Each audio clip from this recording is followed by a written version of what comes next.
Whitman?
Good afternoon to all of our viewers on Cricket 360 and 360 TV, and welcome to the semi-finals, the first semi-final between St. Benedict's College and Fatima College in the Secondary Schools Cricket League T20 Championship. We're definitely excited for the game that's about to commence very soon, and we are here at the National Cricket Centre in Vancouver. We certainly had some overcast weather earlier, had some rain showers that were lingering about, but at this point in time, I must say the weather is ideal and perfect for this ominous crash that we're about to see here. So we're definitely excited to witness this match between these two teams, having played very well to reach up until this stage in this tournament, and I'm sure both of them will be looking for victory. At the toss, Fatima College won the toss, and Captain Joshua Davis decided to have a bowl first. And upon speaking with him at the toss, he stated that a bit of moisture on the pitch, and just due to the conditions around, were the main factors behind him deciding to take that route. And speaking to the losing captain at the toss, the St. Benedict's captain, he indicated that it was actually in his favor because they wanted to bat first and put some runs on the board and have that total to defend. So their aim is to essentially get a good total here and put the pressure on Fatima to come and score second on the lights, which we know is not an easy task. So we're just about ready for the start of this encounter.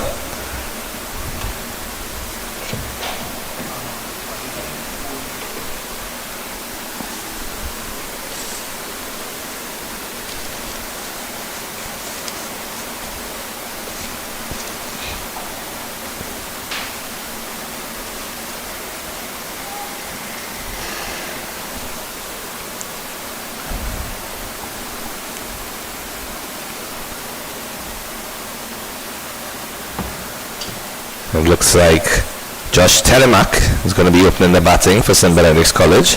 Very powerful left-hander. Caden Mack opening the bowling for Fatima College. And we're on the way for play. That's a nice delivery from Mack first up there. Line and linked.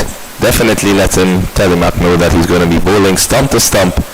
And you know, as the old saying goes, you miss and I hit. And that's what these bowlers will be hoping for here, as we look forward to seeing both some runs as well as some wickets. So in T20, you know, anything can happen.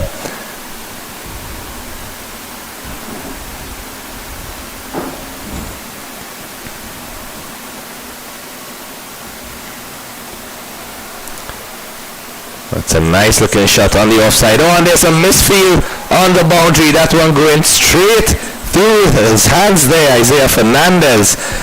Definitely a cardinal sin on the second delivery of the game. That one should have actually been a single, in fact, but unfortunately going to the boundary for 4 runs.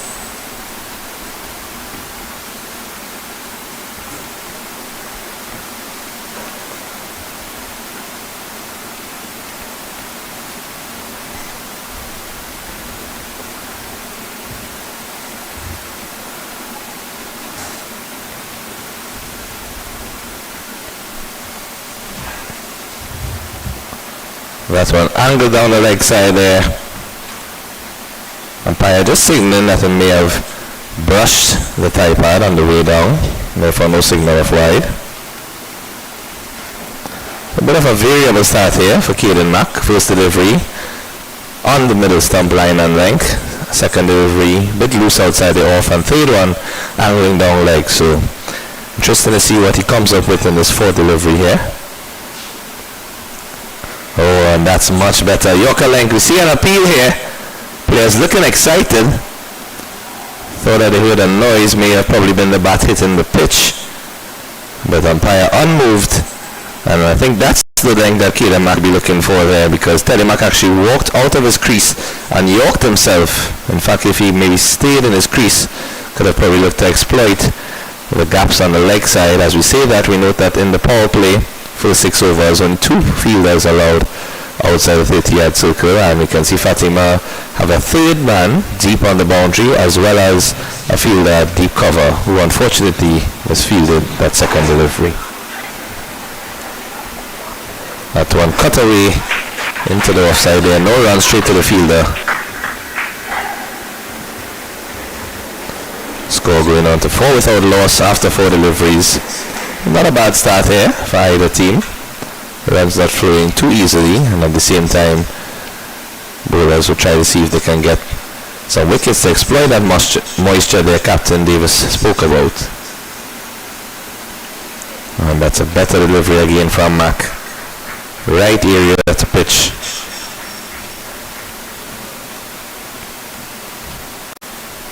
And it brings that over to an end. So at the end of the first over, the score 4 without loss. Teddy Mack on 4. And St. Benedict's College, good start thus far. Don't need to play any rash shots on that over.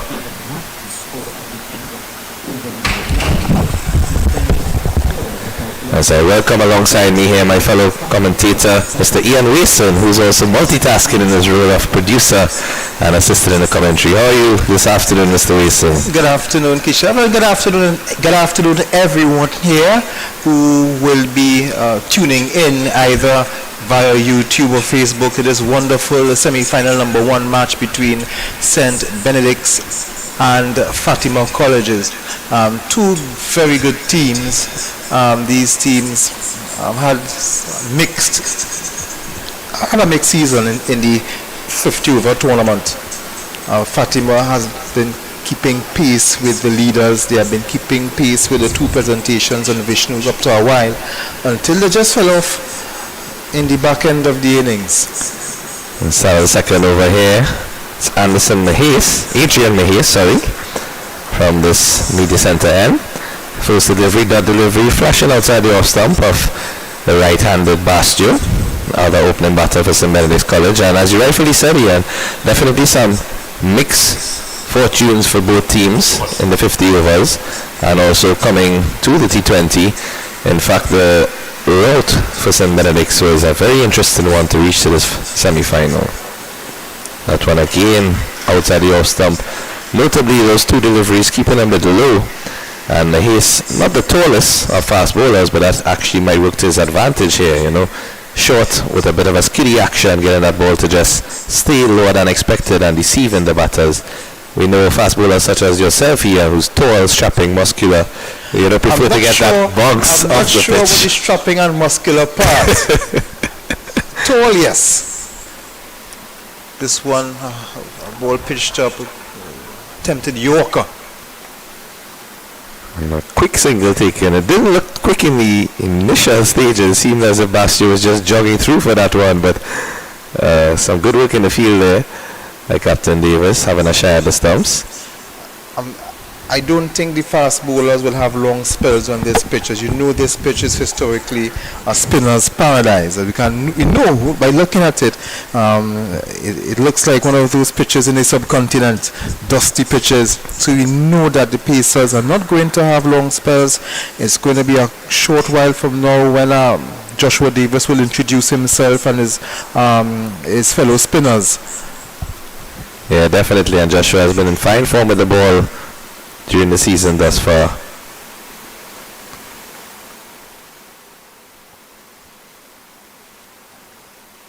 That one. Good line and length there from Mahies. Always seems to be a consistent bowler. In both formats, 50 over and T20. Good asset to have when you have an opening bowler who can just maintain the right areas and not allow the batters to score freely to get off to a flying start. Telemark, we know, is an aggressive player. As we see there, just stepping forward and a lovely looking shot down to that fielder at deep cover. Just a single this time, but seeing the intent from Telemark very early on here. Score moves on to 6 without loss. It's really, I'm sure as a batsman, Ian, he might be knocking himself that such an excellent looking shot, and it went straight to the only fielder who was on the boundary in that entire region of the offside.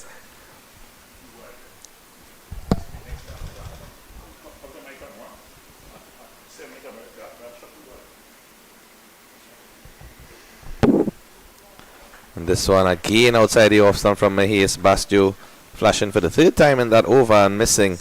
So it brings the second over to an end. The score 6 without loss after 2 overs. And good start to this game thus far. Fatima keeping it tight in the bowling department. And St. Benedict, I'm sure they'll be looking to maximize on this power play. Definitely want to take advantage of those fielding restrictions. Once the field is spread in this cricket centre, it's not the easiest to score boundaries on, even though we know some of these youngsters are certainly capable of clearing the ropes. But with only 6 runs gone after 2 overs, I'm sure they would want something better than that.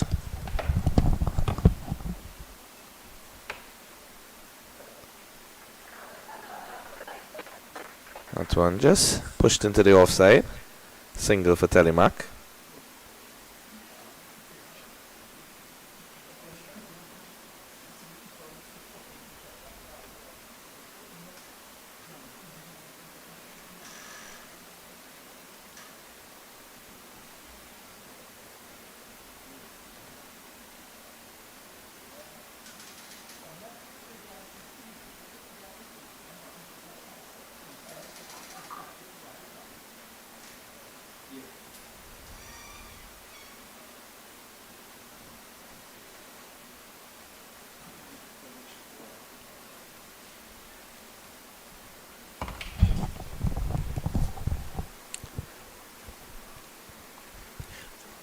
Fatima College will be happy with the run rate so far. St. Benedict's would want to up the tempo a little bit. This one is driving, misses everything, picked up by the wicketkeeper and Niall Mingo. And of course, another dot ball. And every dot ball is golden here for Fatima College. Well, I think the umpire actually belatedly signaled a wide there. Initially, I also thought it was a dot ball because it seemed to pass right over the bat when he played that shot. But the umpire signaling a wide at the end, just stretching his arms out. Maybe he just wanted some exercise. Very possible.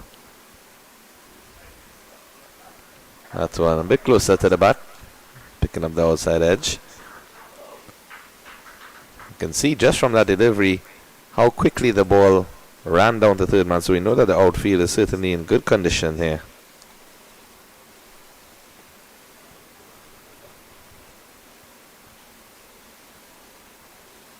See Telemark just taking back his guard. Using one of those MRF bats. We know certain individuals who are very familiar with that piece of willow. And this one is slashed into the offside and the catch is taken. Zachary Seawa, he doesn't drop them at all. Very, very safe hands in the outfield there. And the first wicket goes for St. Benedict's College and Fatima strike. Caden Mack picking up the wicket there. Josh Telemark trying to go aggressive over the top, but unfortunately missed time in that one. And we see how elated the Fatima team is in celebration there, knowing fully well how important that wicket is. Telemark, one of the premier batters, in fact, for St. Benedict's College. And I'm sure they'll be ruining the sight of him walking off the ground there. You can see he's definitely disappointed with himself. He is checking the bat right after that. I don't want to say commentators curse Ian, because I was just about to mention all of the greats associated with MRF, you know, Virat Kohli, Brian Lara, celebrating his milestone recently, the anniversary of that. And unfortunately, Telemark wasn't able to go to the boundary there. So the first wicket falls, and the score goes on to 9 for 1. Exactly not what St. Benedict wanted at this point in time. Very good wicket.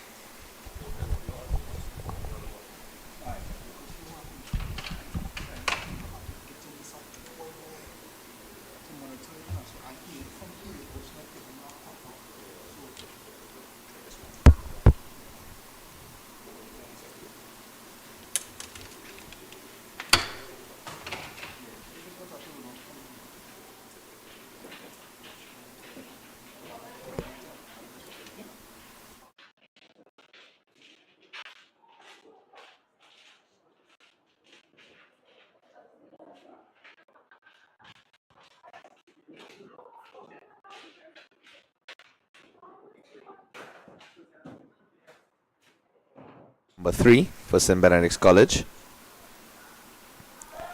And that's a nice looking shot. First up from Hari Prasad. Free flowing drive and straight to the fielder. So dot ball there. And Caden Mack, as we saw from his first over, flowing into the second. Bit of variable line and length with his delivery. At the end of the day, still able to secure that wicket. It's toying with the mind of Telemark there.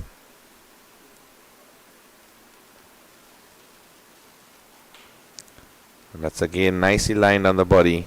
Not really giving him much freedom to let loose and play any shots here. You know that it's still early in the innings, so to speak. Third over gone, T20 game. And I think, in fact, Ian, from watching the IPL, we have become accustomed to seeing such ridiculous scores that this seems like a very low total right now.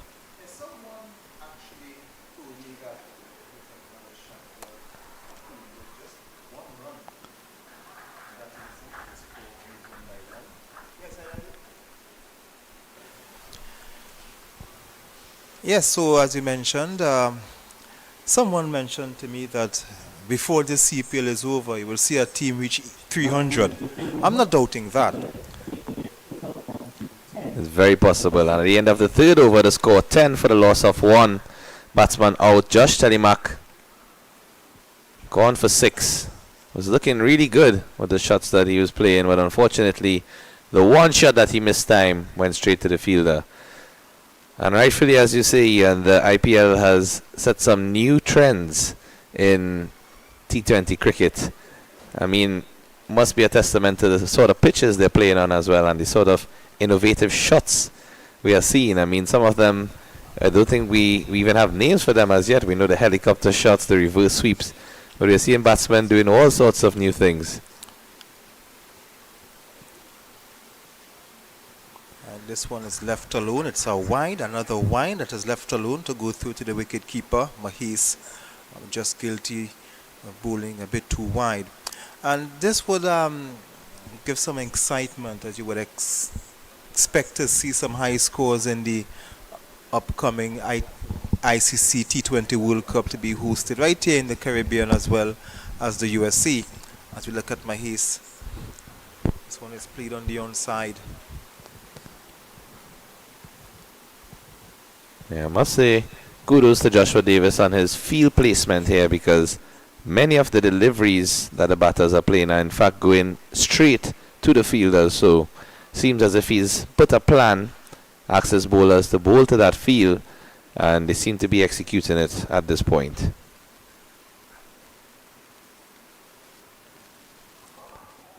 That one a bit wide outside the off stump, allowing him to play that shot freely. And again, to that fielder down at deep cover.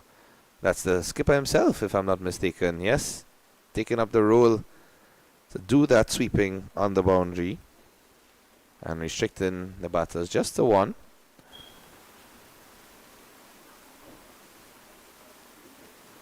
So we see another left and right hand combination, essentially following on from the start after the left-handed opener Telemark departed in the previous over.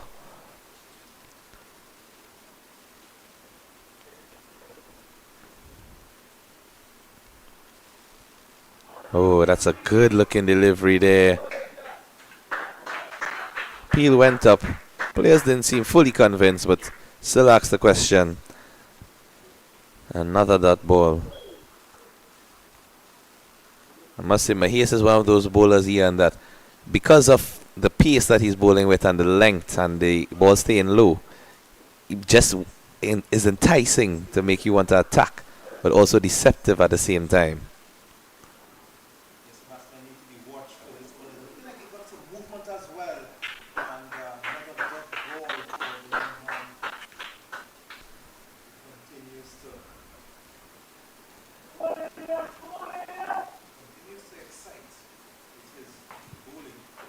Yeah, I think that delivery there was in fact spot on with the example. Batsman trying to go over the top, but it kept lower than expected and not able to get any purchase. And that's excellent feeling there by the bowler Mahias. See the keeper Mango running to applaud him for that fielding effort. Certainly every stop counts, every dot ball counts, as you said, Ian. And it's good to see that camaraderie and team chemistry from Fatima out on the field. This certainly is not what St. Benedict's College want. In the fourth over, it's 12 for 1. This one is played on the onside. They will get 1. There's not much boundaries in this match so far. Just the one boundary that went in the second ball of the innings off a misfield as well.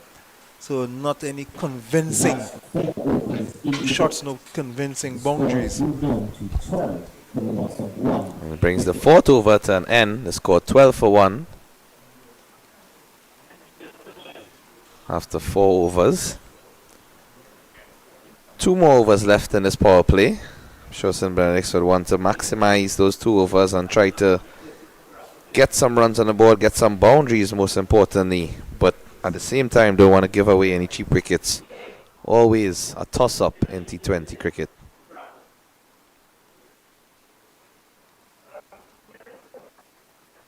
And that's a nice looking shot there on the leg side. Didn't seem to connect with it as he would have liked. But ball running down to backward square there, and the batsman pick up 2 comfortably. Okay, they're back into his 3rd over.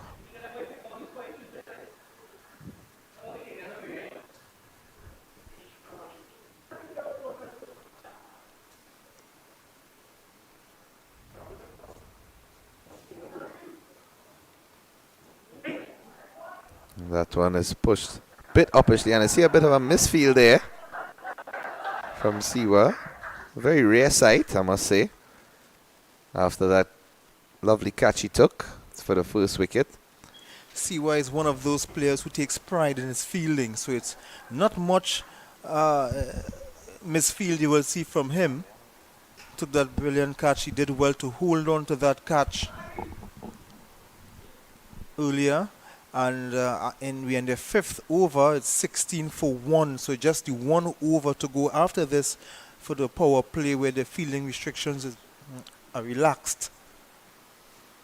Yeah, and they've certainly allowed Fatima to get that momentum in their favour. I mean, having your opening bowler bowl 3 on the trot in a T20 is an excellent asset, because all of your other overs in the middle of the innings, you can use your senior bowlers. You have Siwa, you have Davis. That's a quick single taken there. Risky with Joshua Davis throwing the ball, and unfortunately no proper backing up, and that one running all the way to the boundary there. So you get 4 overthrows there. Did they run the first single? So yes, they did. they will get 5 runs. Correct. As you see the umpire signaling there, 5 runs. So the single and the 4 overthrows results in 5 runs. And the score just speeds up there to 21 in the 5th over. Something that will put a smile on some of the St. Benedict's College's players. You know, and it's truly amazing what one mistake in the field can do, Ian. Just to possibly shift the energy in favor of St. Benedict's. That's again a nice looking shot, but straight to the fielder, Isaiah Fernandez. Usually see him with the wicket-keeping gloves, but we know that Niall Mingo, also a very capable wicket-keeper. Fatima with a multitude of options. And we see a very familiar name and number in first slip there, K. Pollard. I know it's not Kyron, but in fact, it's his son, Caden Pollard. Oh, that's a quicker delivery there. Passing the outside edge. Good exertion of pace from Mac. And we see Harry Pissart just running down to talk to Bastio. 2 runs scored off 12 deliveries. Not a great sight for an opening batter in the short version of the game. But I'm sure he will want to back himself and, you know, remind himself of his ability and try to get that run rate up. And that strike rate increased as well. We see him stepping across the wicket here. Not making connection with the bat, but wide signal by the umpire. Just guilty of going down the leg side just a bit. So the score moves on by 1. It's 22 for 1. Final ball of the 5th over. St. Benedict's. They want to up the tempo just a little bit.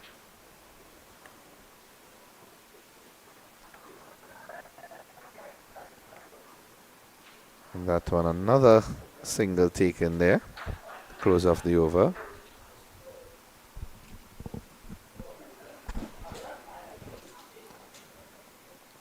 So at the end of 5 overs, the score 23 for the loss of 1 wicket. Arpisad on 11 from 7. Put into bat by Fatima. And we see that delivery there. Just shy of the fielder at mid-on.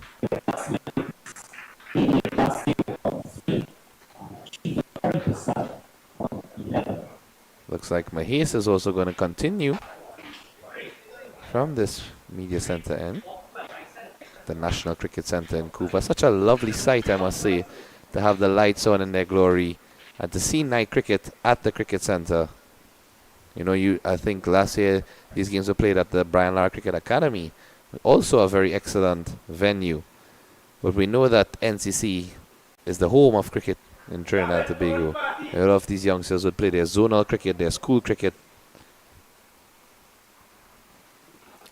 That one hit in the pads, but definitely angling down leg side there.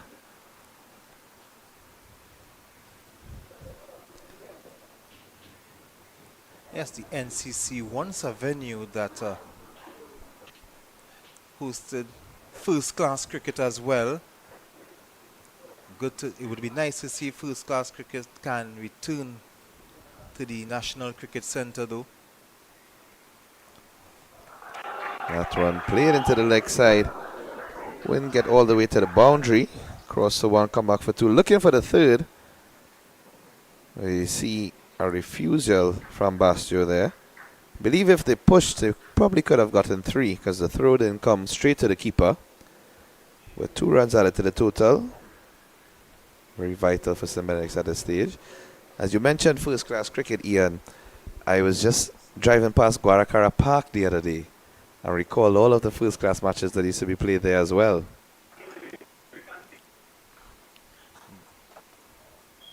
Guaracara Park was once the venue of prestige right after the Queen's Park Oval. If Trinidad and Tobago would play 4 first-class matches in a season, 2 of them would be at the Oval, 2 of them would be at Guaracara Park.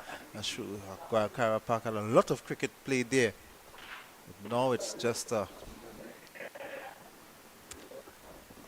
it's a shell of what it was before, taken over by the Brian Lara Academy, the NCC. So much venues we have in Diego Martin as we're looking at Mahes. He's in the air. And it's going to be caught, and yes, he does. He does take the catch. So, Bastio departs for 5.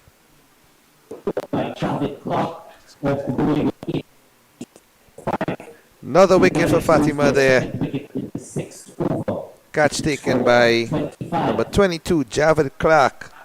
Very straightforward, that catch at the mid-on area. Still had to hold on to it, as we see His hands were stretched out right, and look at the jubilation from the Fatima players. Always great to get a reward for your hard work. So it's 25 for 2. Not what St. Benedict's wanted. We are already in the 6th over, so this is the last over of the power play when the field can be relaxed. The fielding restrictions will be relaxed, so St. Benedict's will be in a spot of bother, and Sewer haven't bowled a delivery yet. And not to mention Joshua Davis, the captain. Of course, and on a pitch like this, Joshua Davis and his fellow spinners would really do some damage. More damage, in fact, more damage than what has already have started. Oh yeah, most definitely.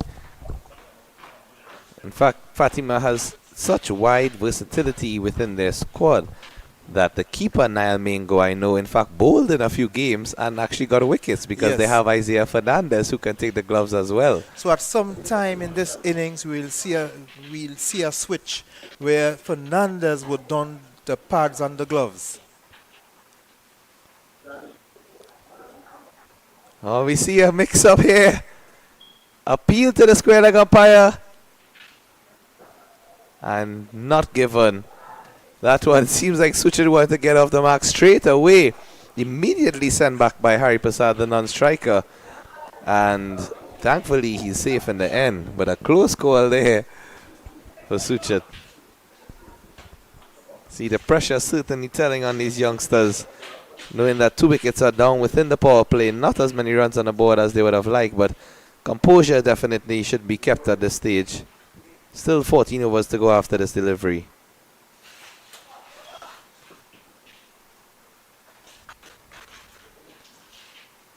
That's another dot delivery to end the over. The end of 6 overs, the score 25 for the loss of 2 wickets. Both opening bowlers getting one apiece, Caden Mack and Adrian Mahes.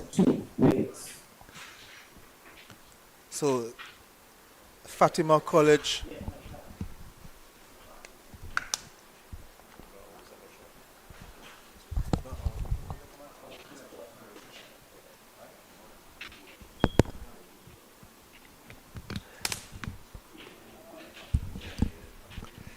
we see a lovely shot of the supporters in the stands there. I must say it's a very nice turnout at the National Cricket Centre in Couva, and what a very suitable location as well, knowing that the location of each school, Fatima being in the western part of the country, St. Benedict's College being in the southern part of the country, Fatima in Mukarapa Road, and St. Benedict's in the Laramine area. We have our first bowling change of the night. Taking up the attack for Fatima from the northern end, Malik Lewis.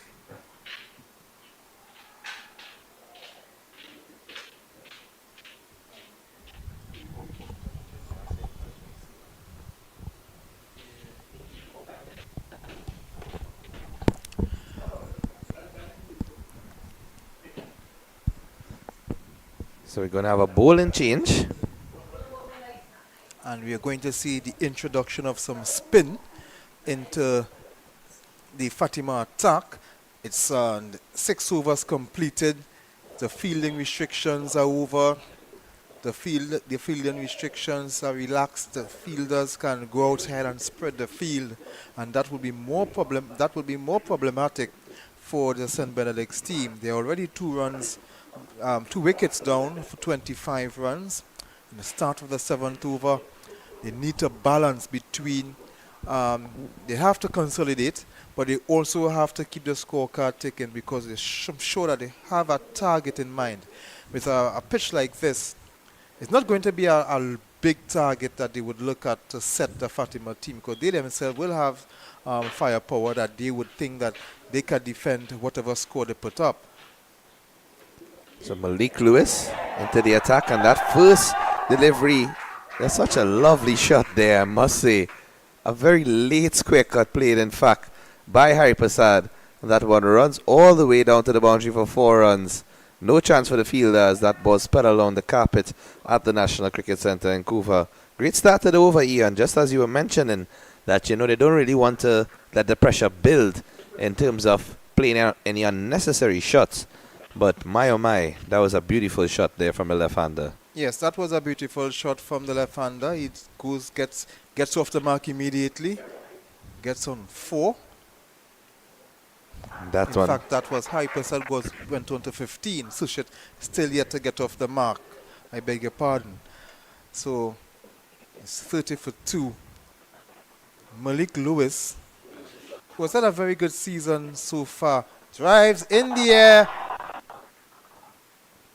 They will get 1.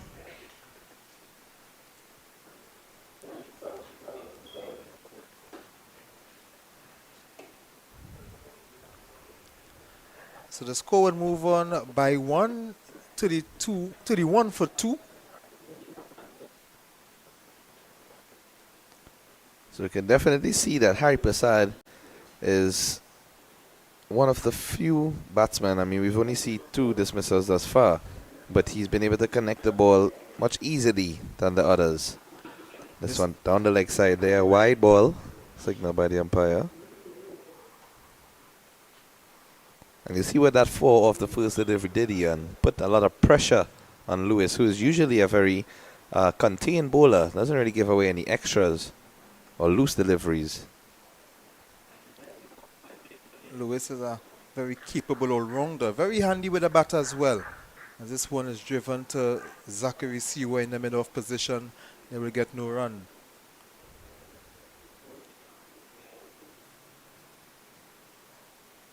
This one is in the air. He's running a brilliant effort. A brilliant effort, just missed, and very important saves 4 as well. But if that catch was taken, that would have been a brilliant catch. I think they get 2 for that. A good effort down in the deep. Well, as we've seen here, Joshua Davis is placing himself in all of the hotspot areas, because if he's not on the deep cover point boundary, he's a long off, he's right in the circuit, he's everywhere in this game so far. One driven back to Lewis. Lewis wouldn't be too disappointed with that effort from the skipper down in the deep. It was a very difficult. We had to cover a lot of ground as well. Yeah, it's never easy, and when you're diving forward to catch the ball, really have to time it. Oh, and that one just shy of the off stump there. He's rehearsing a shot that he should have played, which is straight, instead trying to play a cross-batted shot and not getting anything on it. So at the end of 7 overs, the score 34 for the loss of 2 wickets.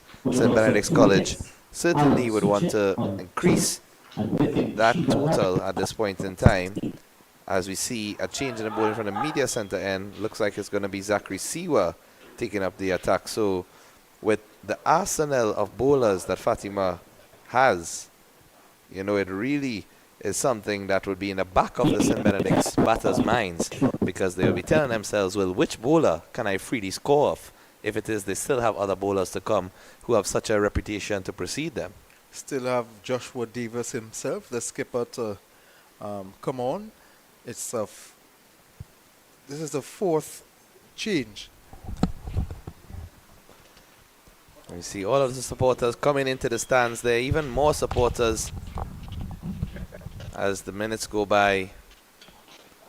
I'm sure there'll be a lot of parents, friends, family, schoolmates.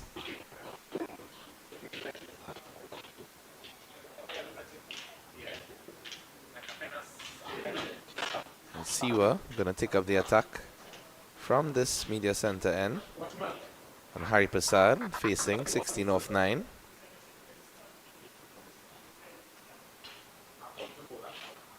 And that one is pushed in the air, oh, just over the hands of Joshua Davis. Again in the thick of things.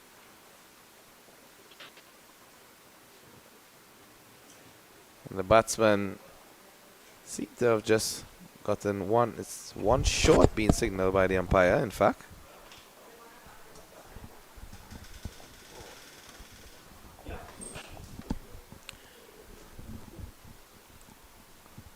So running 2, but 1 short signal by the umpire.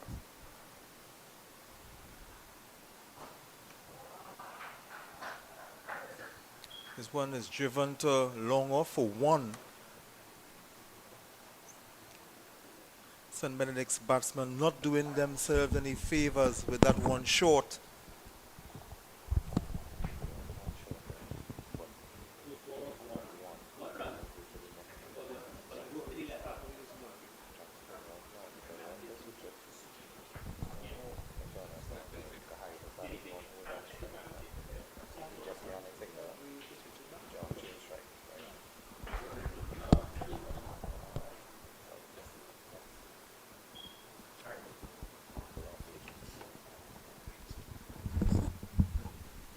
One's pitched up, well played on the leg side, they will get 1. Mingo has to run down to the boundary to retrieve it, which he does not. So the ball goes for 4. Nice shot from Suchit. And the score moves on by 4 runs to 40 for 2. We just see some of the fielders there having a stern glance at their teammate who is down at backward square leg, because the fact that Niall Mingo had to sprint from the wicketkeeper position all the way down to the boundary, and I think the fielder from square leg was I wouldn't say sprinting, but you know, he was not getting there as quickly as Mingo, and seemed to just observe him running to the ropes with the ball. So it's never a good sight to see a wicket keeper reach as far as the boundary. It's loud appeal. The umpire says no. In the meantime, they shut off for 1 for a leg by. Let's see what he signals. Yes, he does signal the leg by. So a good shout here from Fatima and Zachary Siwa in particular.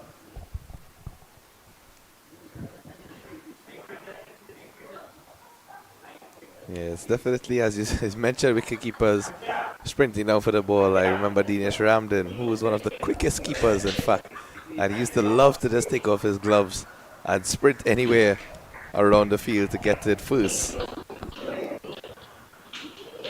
I prefer, I will continue this after this delivery from Siwa. Slower ball, and it's true. I'm not sure that was a drop catch, but it was sent straight back to the bowler on his follow through. And was that another opportunity that went down?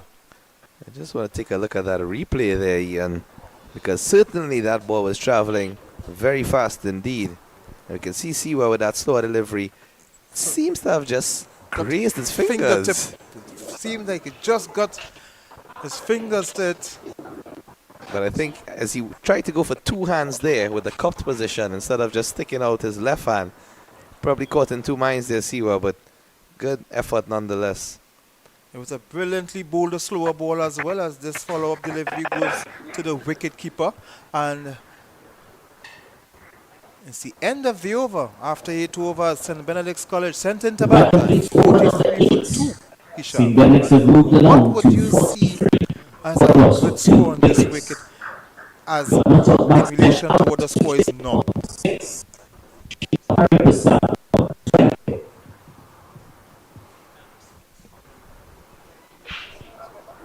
So based on what the score is now, what will be a good score for St. Benedict's to recover from this stage? Yes, Ian, definitely. I was just checking some pieces of the outfield there to just observe the dark spots. But in terms of the score for St. Benedict's, as we see some of their schoolmates in their uniforms taking in the game, I believe a score of around 150 would be ideal. I know it's a tall mountain to climb from the stage, but given the intent shown by Hari Prasad in the last over, and Suchit also seems capable enough to run with him, I'm not gonna, you know. This one is in the air. It looks like he's gonna be caught. He does.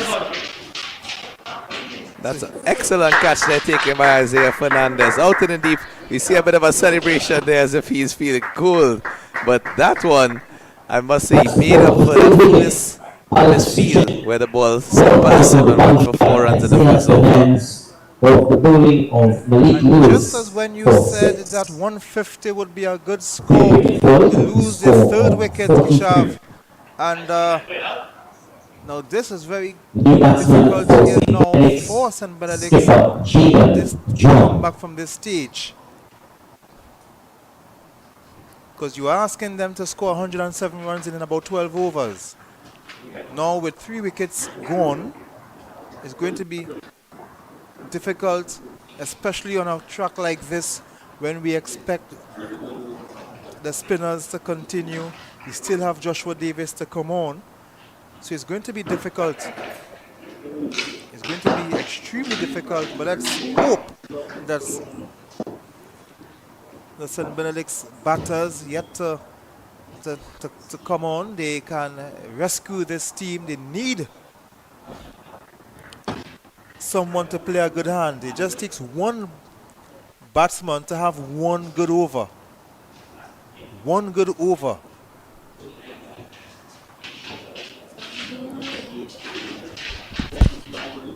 So it's 47 for 2 in the 9th over. St. Benedict's College sent in to bat.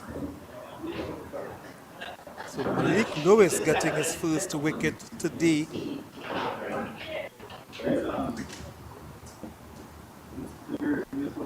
This one is down the leg side. They will benefit from having a wide signal by the umpire.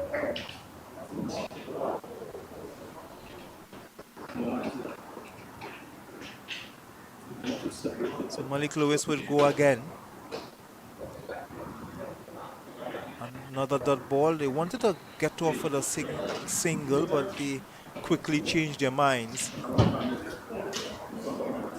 We are approaching the 9th over. It's 47 for 2.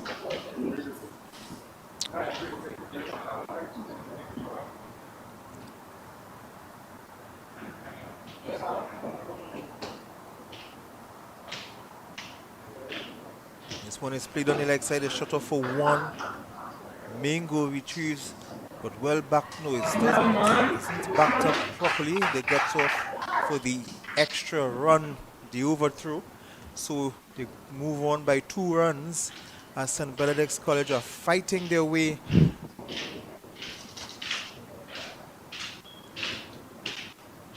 to get back into this game. Already lost 3 wickets. This is down the leg side and another wide signal by the umpire.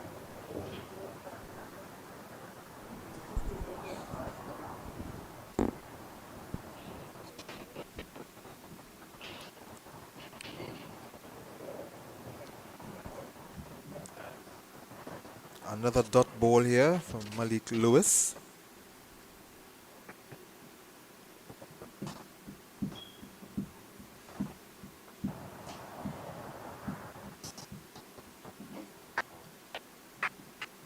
Another wide signal. So Lewis, yes, he's getting some wides, but he's bowling the deliveries quickly, getting them through.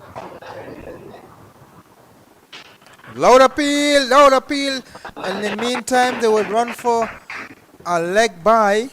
The umpire says not out. And that was a confident appeal from the fielders.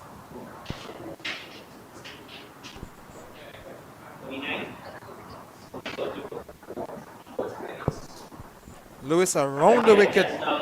Batsman forces this on the onside. They will get 1.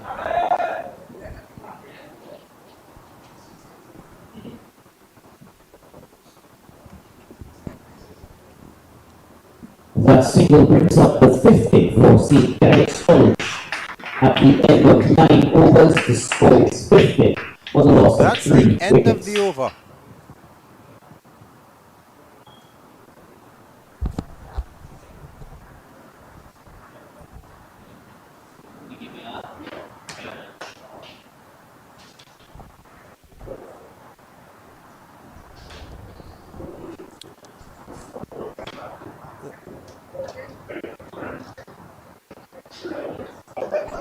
Just a quick look at the St. Benedict's dugout. They are in a spot of bother.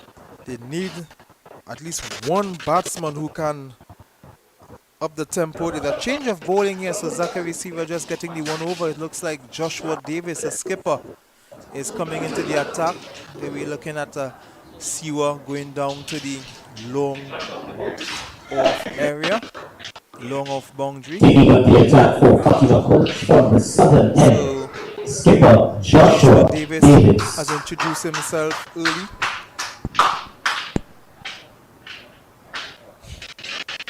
We are just about the halfway stage.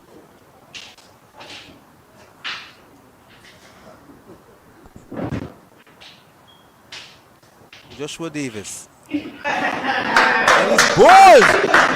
First delivery, Joshua gets the wicket. Introduction to the game by the Fatima skipper.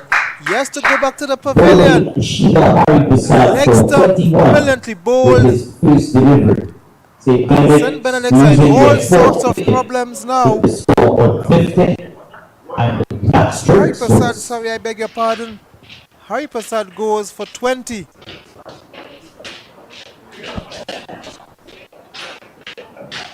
He's 48 for 4. St. Benedict's College in the 10th over. And I'm sure that Kishav will have to adjust his projected score. But according to the projected score here, it's 107. The current run rate is 5.33. But you would think that St. Benedict's at one time, at some stage in the innings, will try to up the tempo, increase the scoring rate. But with wickets keep falling, you would need to be very careful with that. Yeah, definitely. What a breakthrough there for Joshua Davis. First delivery, as we were speaking all the time prior to his entrance into the bowling innings, about his prowess as a off spinner. We know Joshua with a lot of experience, having played with Trinidad and Tobago at the different zonal levels, most recently with the under-19, also playing with the Queen's Park Cricket Club Premier 2 side, as well as making his debut in the Premier 1 team for a couple of games this season. So lots of experience and expertise there, and just shows the fact that, you know, he's executing as best as he can, and taking a wicket on your first delivery is such a confidence booster for any bowler, far less for one who is always confident in his ability to execute. So we can see at that wicket the players just having a bit of a drink there. It seems as if the umpires are also having a bit of a drink, and we'll be back with you shortly.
Making his way to the crease after the drinks break, Miguel Mentor.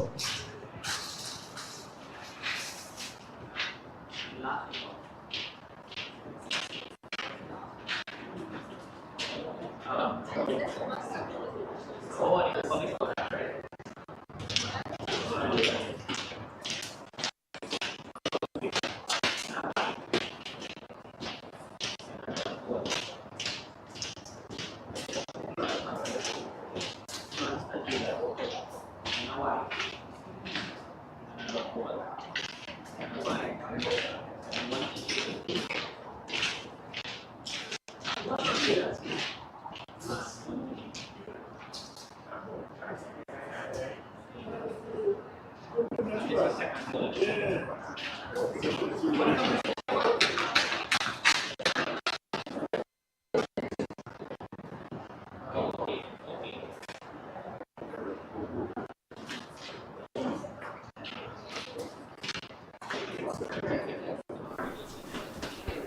we are going to resume after the water break. They took the opportunity to take that drinks break while the new batsman was coming in.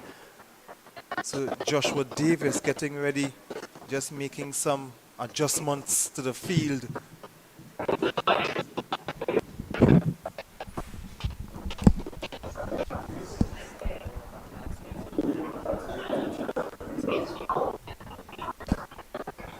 Perfect.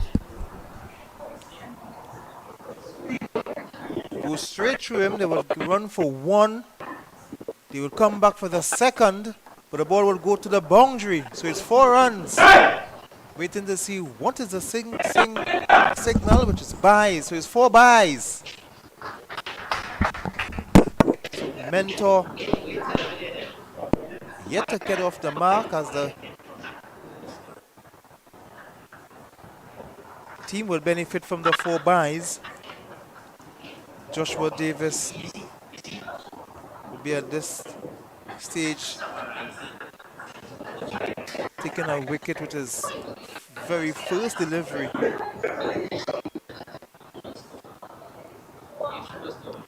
This one is driving, there's a loud appeal, and he's gone. Leg before wicket, the umpire says yes. The drill finger is raised. Joshua Davis. Wicket Mentor leg before wicket to Davis.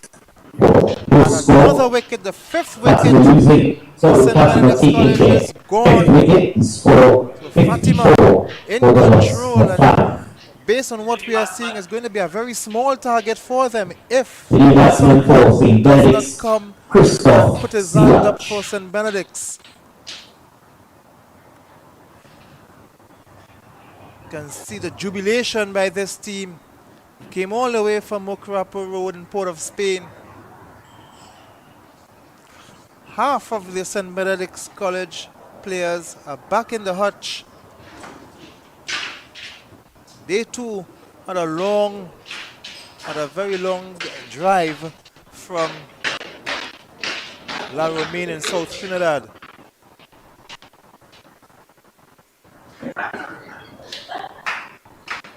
It's 54 for 5 in the 10th over.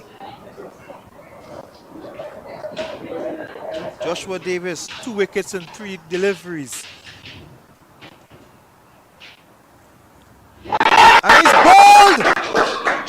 Joshua Davis is on fire now. Kashiv, I told you that with the spin on this pitch is going to be a problem, but I didn't think it would have been this kind of problem.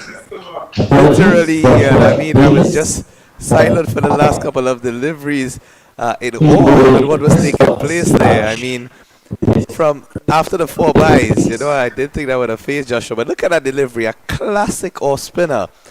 A bit of flight, turn, and bounce. What more could you ask for? Hitting the top of the base here. You can see the happiness on the faces there of him and his teammates. So what a way to lead from the front as a captain. 3 wickets without any runs conceded off the bat of your bowling. So Davis has bowled 4 deliveries and he has taken 3 wickets.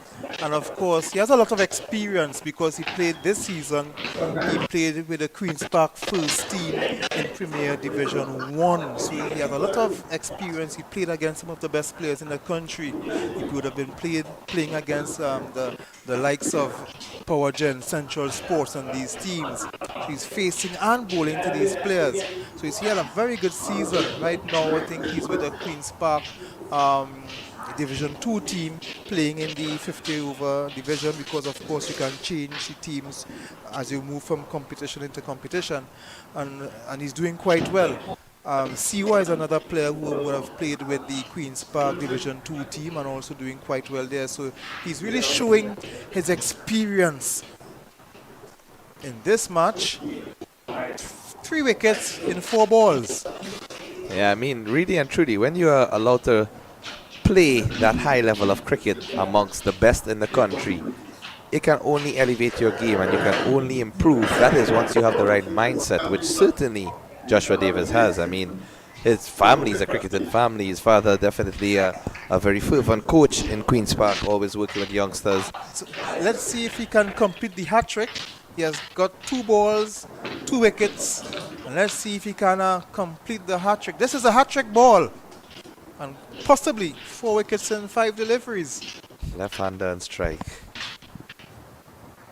Oh, I think he angled that one into the pants, hoping to get some purchase and to just turn away. But nicely played by Kanhai. It's covering the spin and on that delivery there.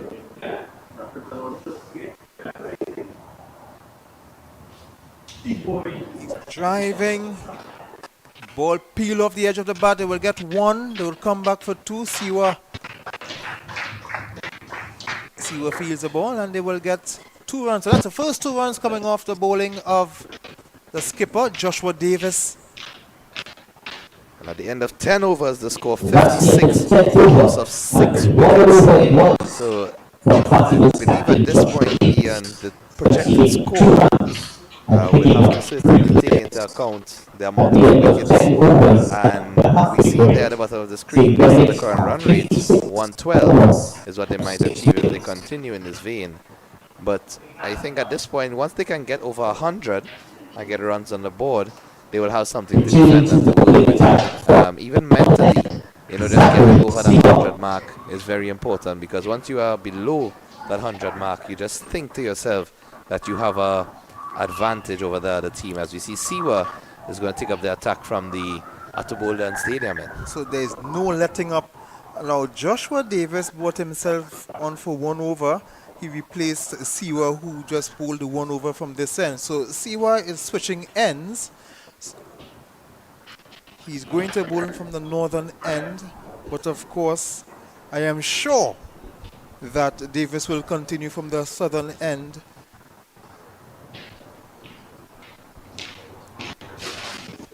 So Siwa, 1 over, none for 8. He replaces Malik Lewis, who was bowling from that end.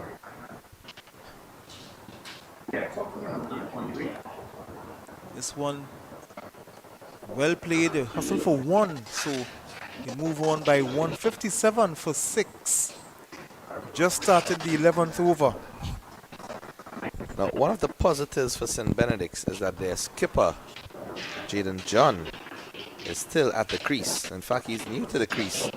And I'm pretty sure, given the fact that at the toss he said he was happy with Fatima choosing to bowl first and he wanted to bat first, I think he has something up his sleeve here.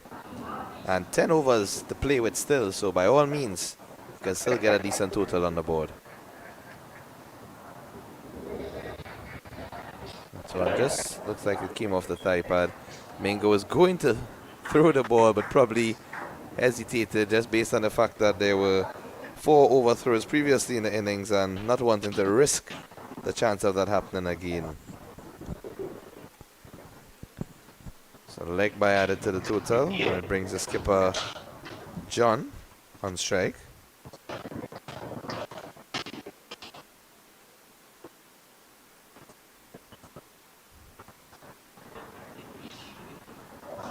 And that one is flashed in the air, but it's wide of the field and looks like it'll actually run away. Didn't seem to judge it the best there, Malik Lewis, and all of the fielders have their hands on their hips. What a shot by our cameraman, Mr. Gordon Pear. Mingo and Siwa seemed rooted to the spot there in shock and dismay at how Malik Lewis approached that ball, fielding on the boundary. That one a nice looking upper shot. I think the ball, when it bonks, it just may have spun away from Lewis, and that's why it ran away to the boundary for 4. But maybe he could have attacked it a bit more in the eyes of Siwa and Mingo. Because you could have seen how he was starting to slow down, because he was starting to gather himself to pick up the ball, but then he had to, when he realized the bounce of the ball, he had to speed up again. In the meantime, this is Siwa. Slower ball, but a wide delivery. wasn't aimed all that correctly. It happens. Sometimes with a change of delivery, the radar doesn't get it all right. Sometimes that change of delivery, the slower ball, you can either pitch it wide, it might go offline, or it might be over pitched or a bit too short. So, because there are different techniques of bowling the slower ball too. It's according to what technique that you use. That's when he's taking the outside edge, running down to third man. Nice bounce for the fielder to help him pick up that one. And just a single added to the total. And as you mentioned that, Ian, to pick your mind as a fast bowler, if it is you are bowling 4 stock deliveries, your normal stock delivery in an over, and those 4 deliveries, the batsman is not scoring off for you, as in he's not able to score freely, would you then change the 5th delivery to try a slower ball or a cutter or any variation, or would you continue with those stock deliveries after this one? It depends. It depends on if the batsman is connecting, if the batsman or what the batsman is doing. If I beat the bat, if the dot ball is because I beat the bat a few times, may not change. If the dot balls are because he is driving the ball straight to mid-off, doesn't get the run, but he's bowl it a bit slower so he can pitch it in the air. He can put the ball in the air as opposed to along the ground to mid-off. So it depends on what the batsman is doing. I would change his stock delivery to the slower ball. Yeah, definitely like that type of thinking there, Ian. As the 11th over comes to an end, the score 65 for the loss of 6 wickets. Just going on or about 6 and over, 5.91 accurate run rate. And I really like that explanation, Ian, because it's great for all of our viewers, especially the youngsters looking on, as we see a great shot of the stands there, crowd building each time our cameraman shows us. And the thing is, Kishav, I always tell bowlers, if a batsman is driving you to the boundary, driving you through middle for 4, do not get discouraged. That is what you want from him, because he's easier now to get trapped with that slower ball. He would play earlier, the ball would go in the air for the same mid-off to catch. And they have now, if you have the ability to move the ball both ways, you can cause a lot of problems for batters. You can beat a bat 3 times. On the 4th delivery, the batsman might realize, okay, he's moving the ball away from me. I can start to leave alone. That's when you bring back the ball on the other side. So you can do a lot of things if you can move the ball both ways. For spinners, for a leg spinner who can bowl the leg spinner who can bowl that delivery that coming back, and for an off spinner that can bowl that ball that is moving away, whether it's a carrom ball or anything. It's easier, but for a pacer, it's harder for pacers to move the ball both ways. There are different techniques. The ball they wouldn't benefit from the overthrow. It's well fielded there. The score moving to 66 for 6. Not a score I like to see out loud. Yeah, definitely not the best numbers to be associated with there. 666 in 11.1. Do we have some numbers coming up for the Lotto draw this weekend, Ian? No, I do not play that. Likewise. Ball is played on the offside. They will get the hustle, but I think he was sent back by the non-striker.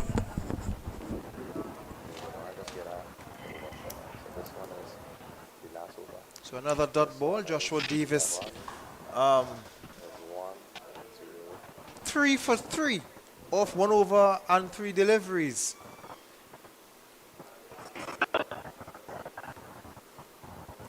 Pitched up the wicketkeeper. Oh, that ball, just of course his natural movement will be moving away from the left-handed batsman. And of course he's getting a lot of purchase on this track, a track that is well known for assisting the spinners. He's confidently pitching the ball up, giving the ball some flight. He will get 1. And that's one of the things I actually like about Joshua Davis bowling, is that he's never afraid to flight the ball. And that is a spinner's most deceptive tool in his arsenal of weapons, because to me, as a spinner, when you're pushing through the ball at all points in time, you're negating the effects of what the spin really does. But of course, and it goes back to the experience and the sport. He's looking to play across the line. He gets away with that one. The umpire says not out. So you see, and that's the thing. You are playing. He is playing with Queen's Park. So if he's accustomed, if he was bowling to the likes of Lendell Simmons through the season, and he was bowling to players like Kirsten Kilicharan and Cephas Cooper, if he was bowling to these guys, when you're coming bowling in school cricket, of course you will have that confidence to pitch the ball up. Oh yeah, definitely. And I mean, it's certainly a testament to what confidence can do to one's game. You know, he this game as something that would be a more relaxed environment or more fun for him than the intensity of playing at that highest level with all of the seniors and professionals in the country. Not taken away from the school cricketers, but you would think that if I can bowl to the likes of Cephas Cooper, Vikash Mohan and Lendell Simmons, who are these guys that are going to school? Yeah, most definitely. It looks like it's going to be Anderson Mahis from that end. So he's coming back into the attack, replacing Siwa. He came down the wicket. He took some steps down the wicket, John, with full of confidence.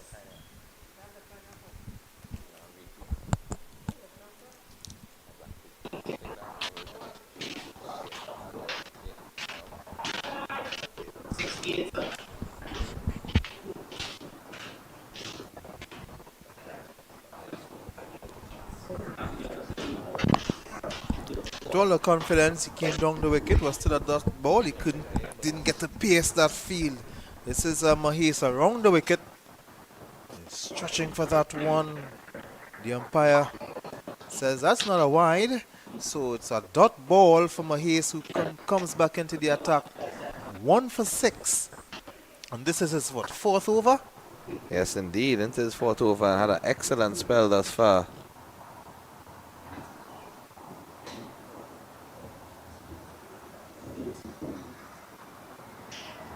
And again beaten the outside of the bat there.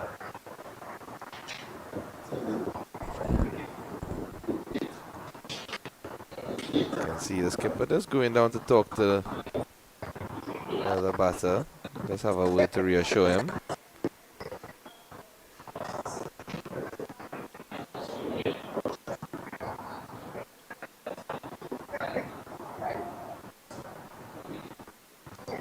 Oh, and he's coming down the wicket there. Good work by the keeper, Niall Mingo, to flick the ball back onto the stumps, but batsman reaching back in time. So a really tidy start to this over from Mahis. The 13th over and 3 dot deliveries. Really can ask some more as a captain, Ian. Of course. With a captain being responsible for 3 wickets in 1 over, of course he couldn't ask for anything better than that. Sent back. Another dot ball. So Mahis continue where he left off in this opening spell. This is his 4th over, his final over, and 1 for 6.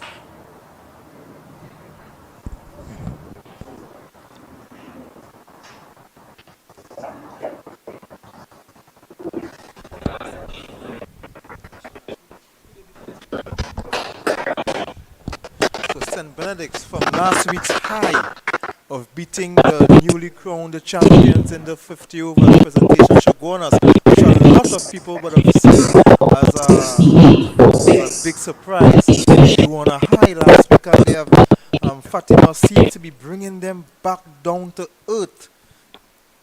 But I think with that squad, that presentation College Shogunas has, everyone expected them to be in the finals of this tournament in addition to winning that 50 over league. And really and truly, I mean, that game came down to the final over. Josh Telemak had to defend, I believe it was 9 runs, if I'm not mistaken. And he bowled superb. Yes, he bowled did. superb, because Alexander Chase tried in the last over, but Josh Telemak bowled like a champion. He did very well, and St. Benedict's College surprised everyone, and that was a superb game, well skippered as well. But the game is not over yet. They still have a lot, so that we don't want to count St. Benedict's out. They prove that they can defend anything. Ball pitched up by Malik Lewis, who has also changed ends. He was bowling from the northern end. Now he's back here for the first time on the southern end. A bit of a mix-up there. The non-striker running down half pitch and being sent back. And definitely wasn't a run.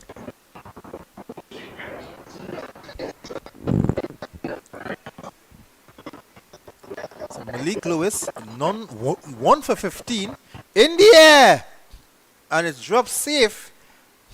Zachary Siwa didn't want to risk running into it and misfield, because that would have been 4, so he thought it wise to stay back and save the run and allow the ball to drop.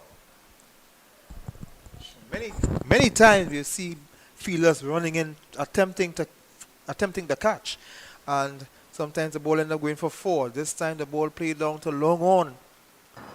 Yeah, I think that's why especially they have Siwa out on that boundary, being one of the more experienced fielders in the side.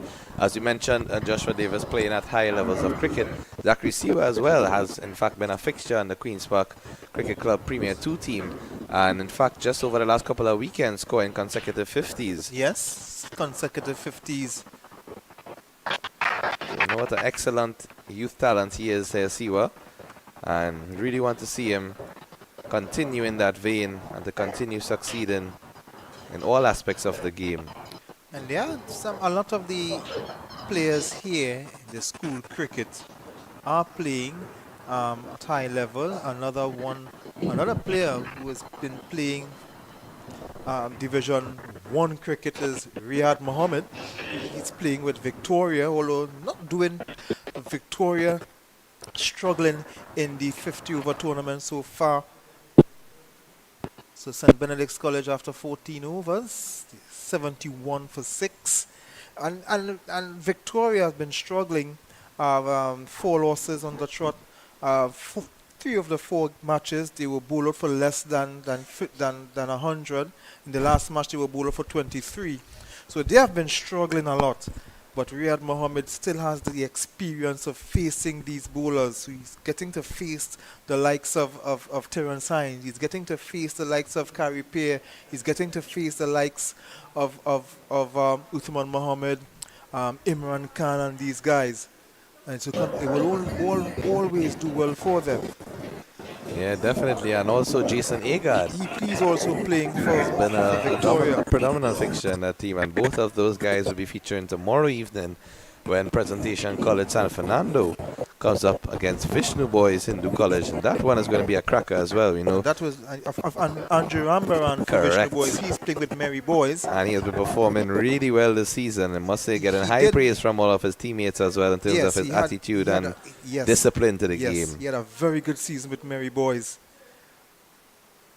And a lot of the under 19 players, they are playing with the under 19 team in Division 2. So a lot of high quality cricket for these young players in school cricket. So they can come back to their schools and add experience with their lesser experienced teammates. Adian Racha had a lot of cricket this season as well with the under 19. He played earlier in a warm-up game with the Red Force senior team as well. This one is driving down to the boundary for 1, as well fielded there by the fielder. The score moves on by 1. St. Benedict's College would want to get to 100 at least. Now, they did well against Presentation College Chaguanas in defending, so they are a team that can defend runs well. Fatima must be wary of that. Yeah, definitely. I mean, they seem very confident with batting first and defending whatever totals on the board, so going to be an interesting second half. So Siwa is back in the attack. Josh Davis is not letting the batsmen get accustomed to any one bowler, giving them 1 over spells, which is very good. And that's another very good tactic you can have to keep the run rate down. don't want to get accustomed to that one bowler. Agreed. I was wondering why he didn't bring himself back for at least a third over and maybe keep one back in the hut coming down to the final 5.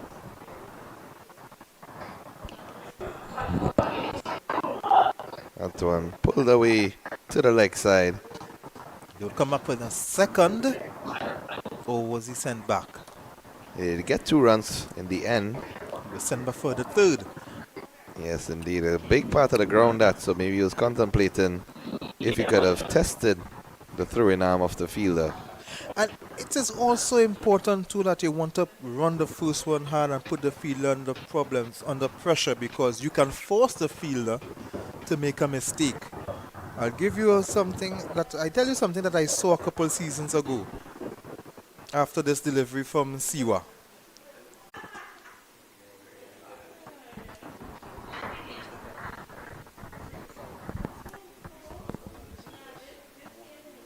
This delivery from Siwa passes the umpire. This one is short, played on the onside. They will get 1. Thinking about a second. Yes, they will rush for the second. And they will get that. So, Kishav, I saw a couple seasons ago, Guyana Happy Eagles playing against the Trinidad and Tobago Red Force. It was Kimal Savory and Imlak. And they were batting superbly together, running quick singles. And I saw one in particular. He played a ball to Shannon Gabriel, who was feeling in the short third man. And they ran the single there to short third man, that he was inside the circle. And because of that pressure, Shannon Gabriel misfielded. And in running to the boundary, they ran 2 more. So they turned a dot ball into 3. And not only that, they ran 1 for the throw. So they turned a dot ball into 4 runs. And that is what you can do. And this is one played in the air and just evading Davis. And there's a discussion down there as the ball goes for 4. He was looking at the other fielder coming in. He was thinking that was his ball. But in the meantime, he benefits from 4 runs, John. And St. Benedict's getting closer to that 100 milestone. They are 81 for 6. And this is a good partnership building here. Yeah, definitely. A lovely shot there from the captain, Jaden John. Certainly taking the attack to the bowlers. And at this point in time, he's needed to stay there to the end of the innings. Malik Lewis will feel his own delivery this time. The ball getting back to him.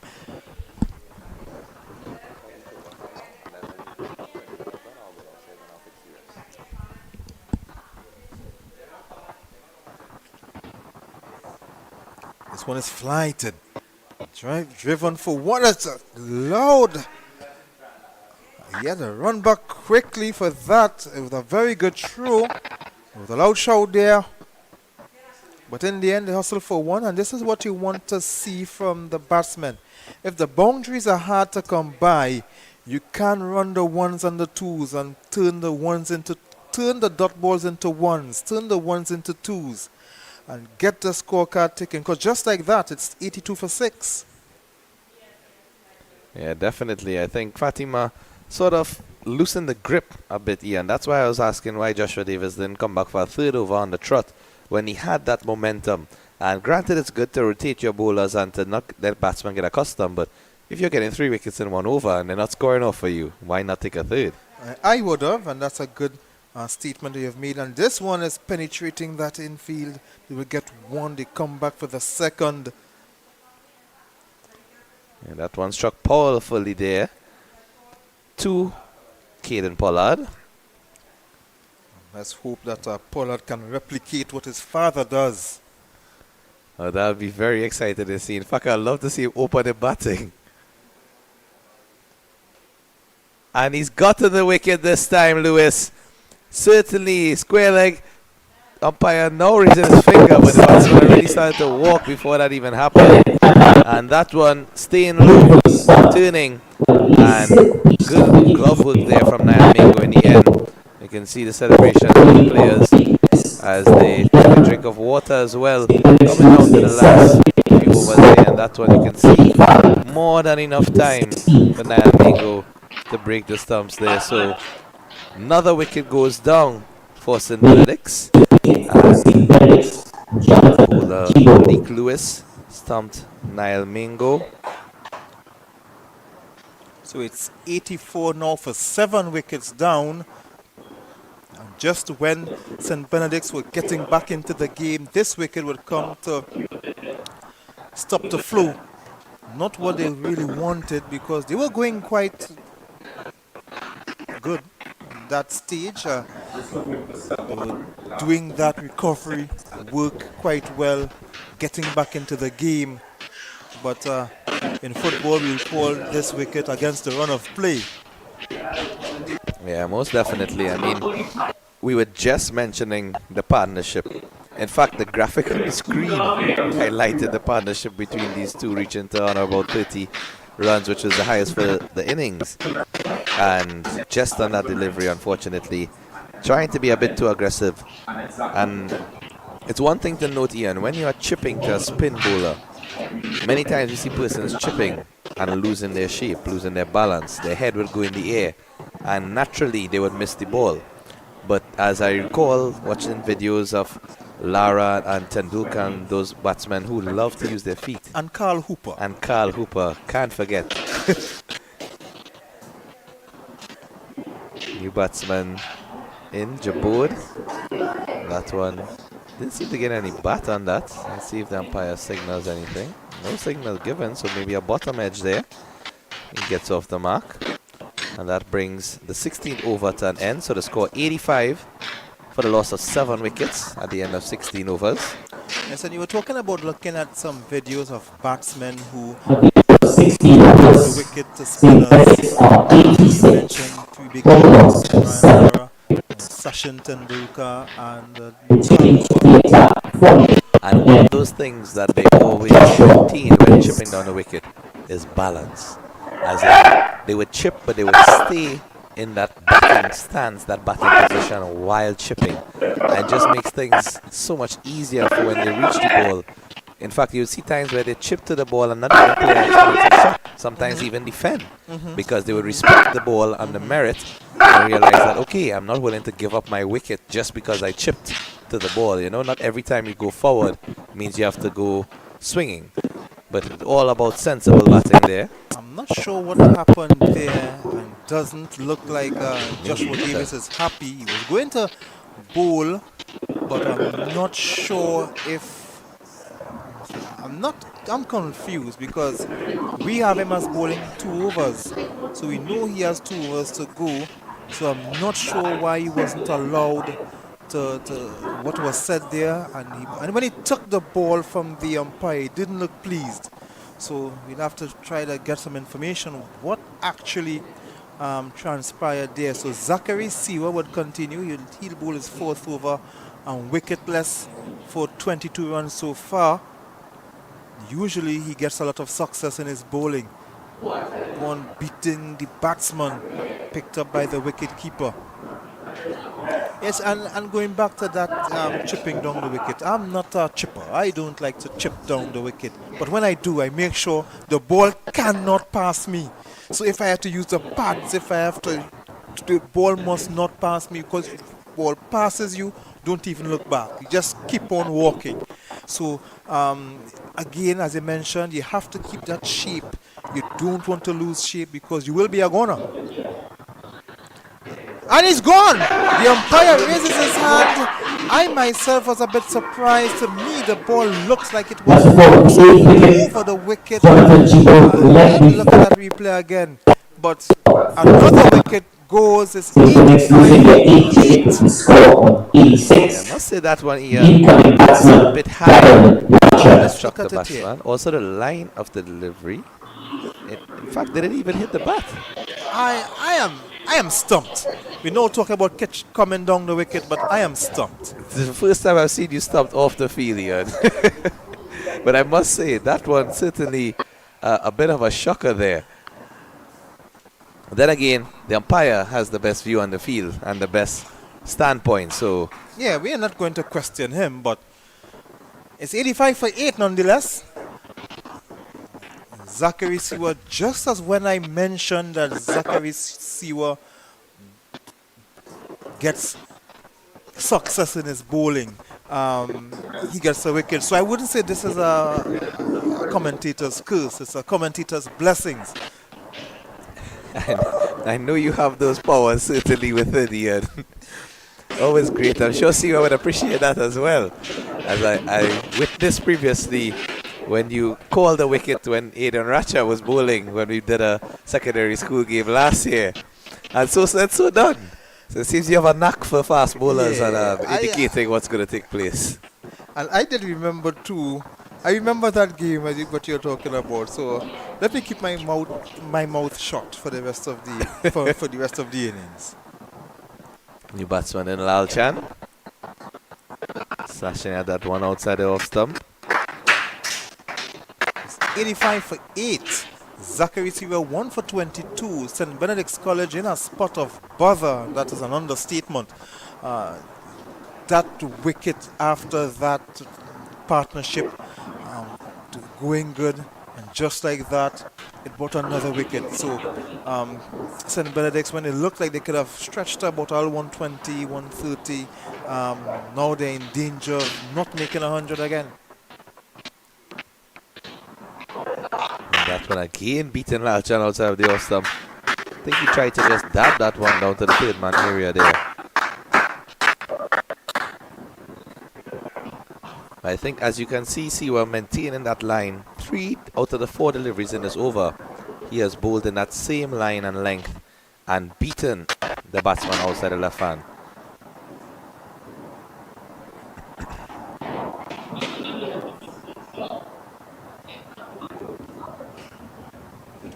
That one finally getting some contact there. Sliding effort.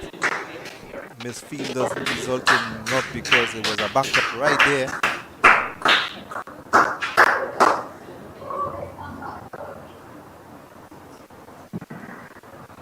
Captain back on strike now. Seems to be on a lone mission here. None of his partners wants to stay with him at the crease for the remainder of the overs. He's on 19 of 26 deliveries. Lalchan is on 1. Siwa, his final delivery for his spell. They strut off for 1. That's the end of Zachary Siwa's spell. 1 for 24 as St. Benedict's College, after 17 overs, 87 for 8 with 3 overs to go. And will you be That's the end of the 17th over. with your projected score? Benedict's are 88 At for this point, Ian, if they can reach to that 102, I would be very happy for St. Benedict's College, because, as I said previously, that landmark of just getting over 100 runs, runs on the board, is always runs to defend. Of course, and as you mentioned, runs on the board, that's the runs on the board that St. Benedict's have. So it's up to now Fatima to get those runs. And what we saw last week against Presentation Shaguanas, they have the ability to defend. So this is Joshua Davis back into the attack, but this time not from the end he initially wanted to bowl. He's back on the southern end. I'm trying to really figure out what was the reason the umpire refused allowing him to bowl on that end, but we'll get to that after. He's driving in the air, and it was safe in the end with 3 fielders converging. They will get 1, and in fact they got 2. So John pushing Lalchan for the second run, and it's 89 for 8, so just 11 runs away from that 3-figure mark, and they would love to get to that. Give the bowlers something to bowl at.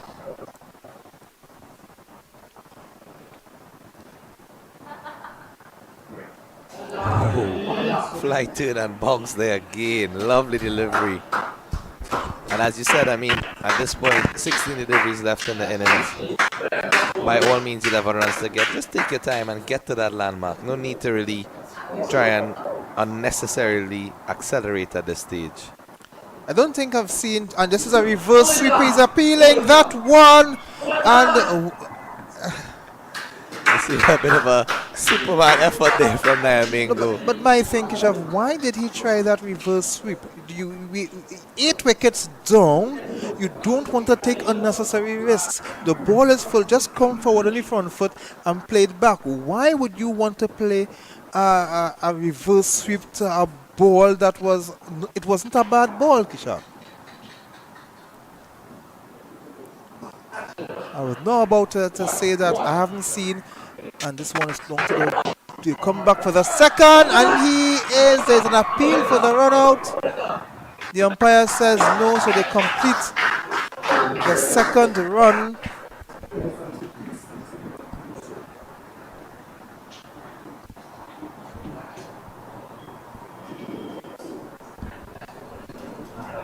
So it was a bit risky there.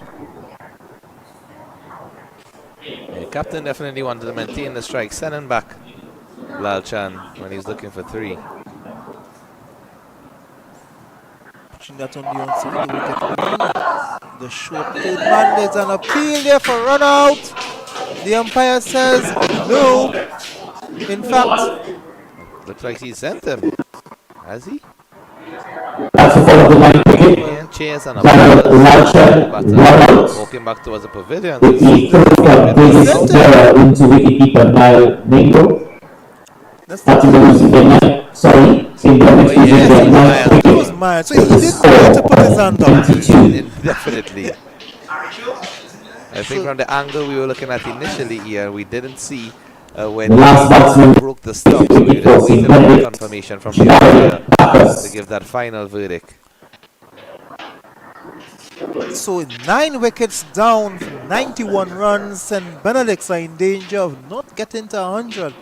But of course, as you said, psychologically, they want to get that 3-figure mark.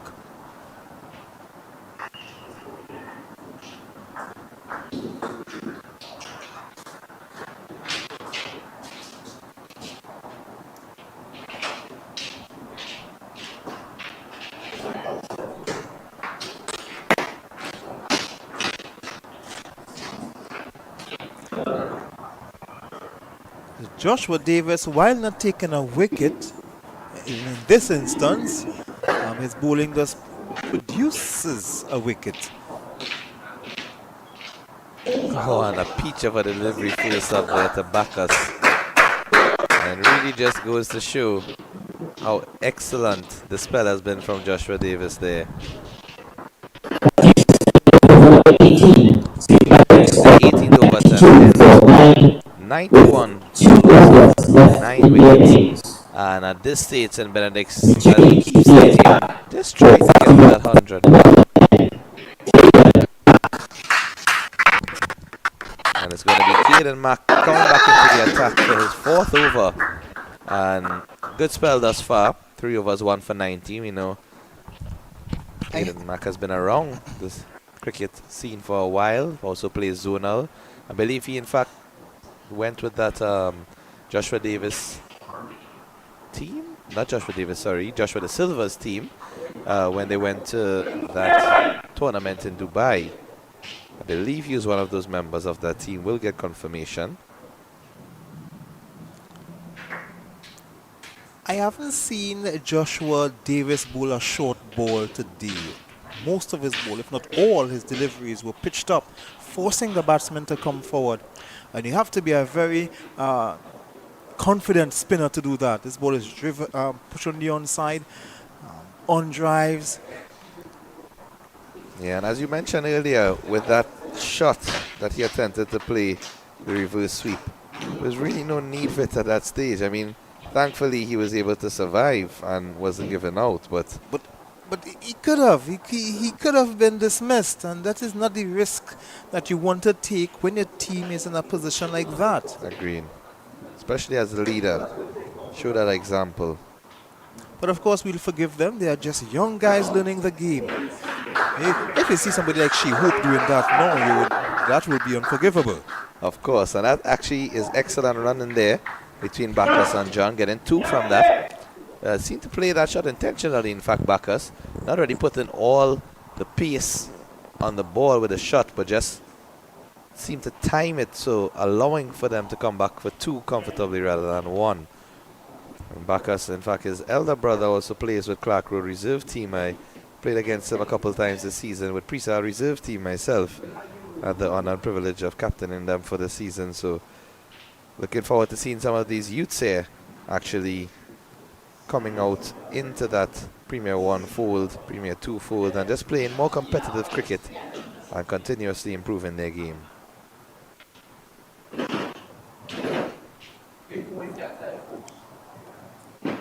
This delivery just staying a bit low, picked up, dropping just in front of the wicket keeper, so we haven't seen the changing of the wicket keepers that we would have anticipated. There was no need for Niall Mingo to round his arm a bit, so he would have been staying behind the stumps for the entirety of the innings.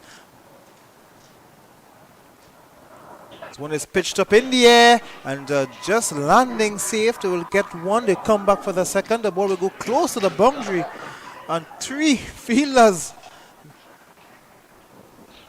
just confusing each other.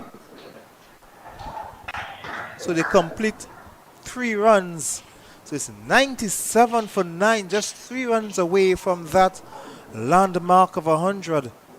I think they should get it at this stage here, barring any wickets falling, because we know that there's only 1 wicket remaining in the innings. But John Beaton on strike thus far, I believe he's been the top scorer in the innings, and certainly played the most confident. Didn't really play any rash shots except for that reverse sweep, which we were not too pleased with seeing, but he's played a lot of his strokes with a straight bat. And here we see an innovative shot and not getting the connection he would have liked, Ian, but still gets 2 runs out of it. That one, I'm sure he would have been looking to the fine leg boundary, but hitting the toe off the bat and just ricocheting right there to that short mid-wicket area. So it's a bit of comic relief there provided by Just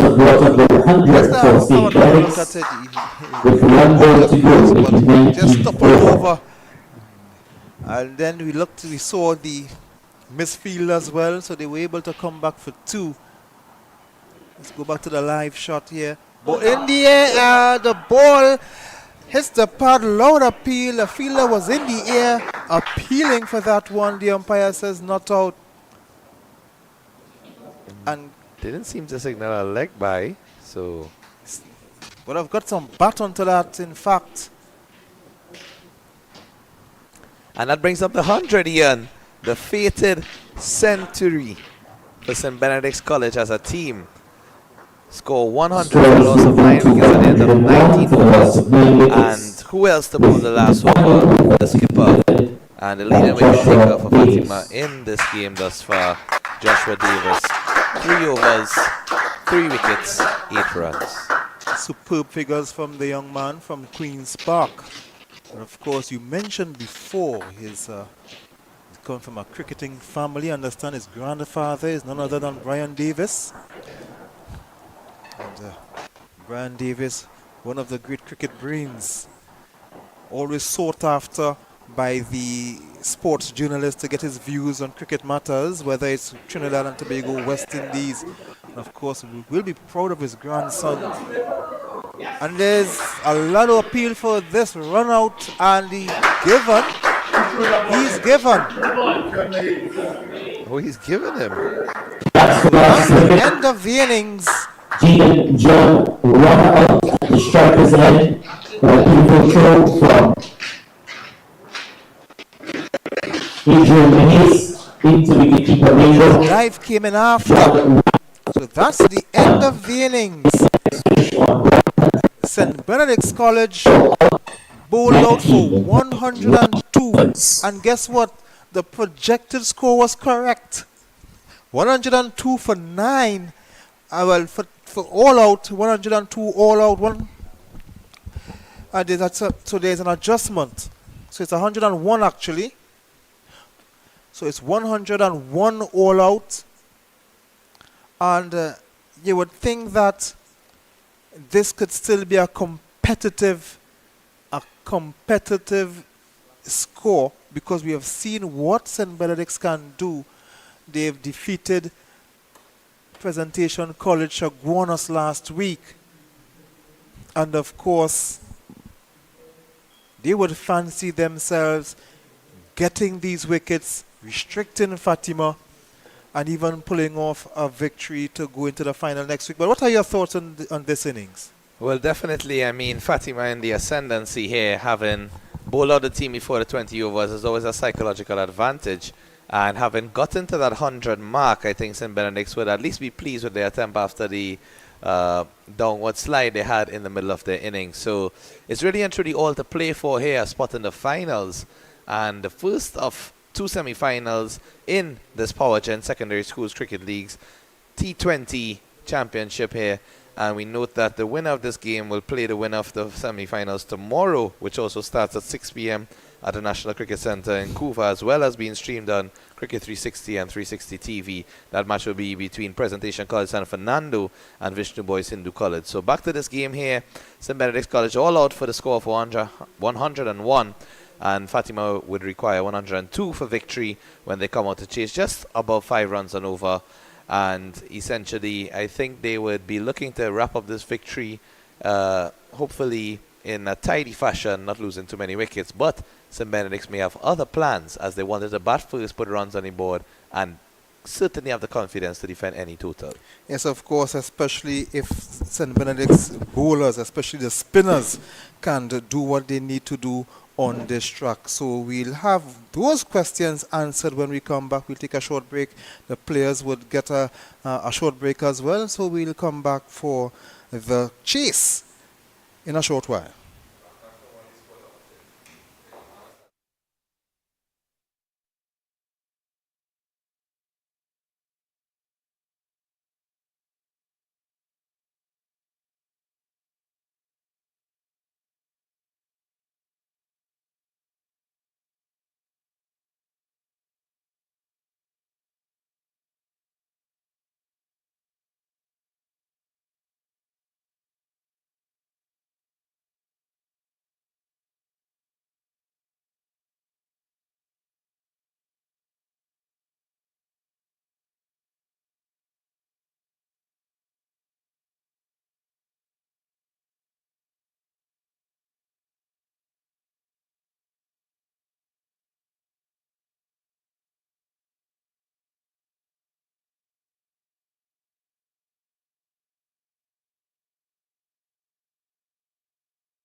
So welcome back here at the secondary school semi-final number 1.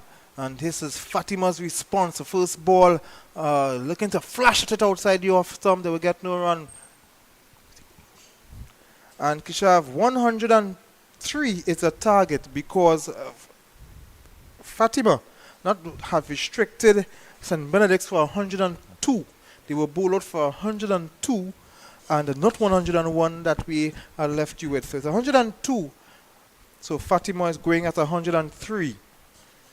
Yeah, definitely. Welcome back to all of our viewers here at the National Cricket Centre in Couva, Sweet Trinidad and Tobago, for this first semi-final in the PowerGen Secondary Schools Cricket League T20 competition. And we note that in the first innings, Fatima bowling out St. Benedict's in 19.1 overs for the score of 102, and therefore requiring 103 for victory, and now starting their run chase. So Josh Telemack, who has been one of the players, one of his names I have been encountering throughout the season.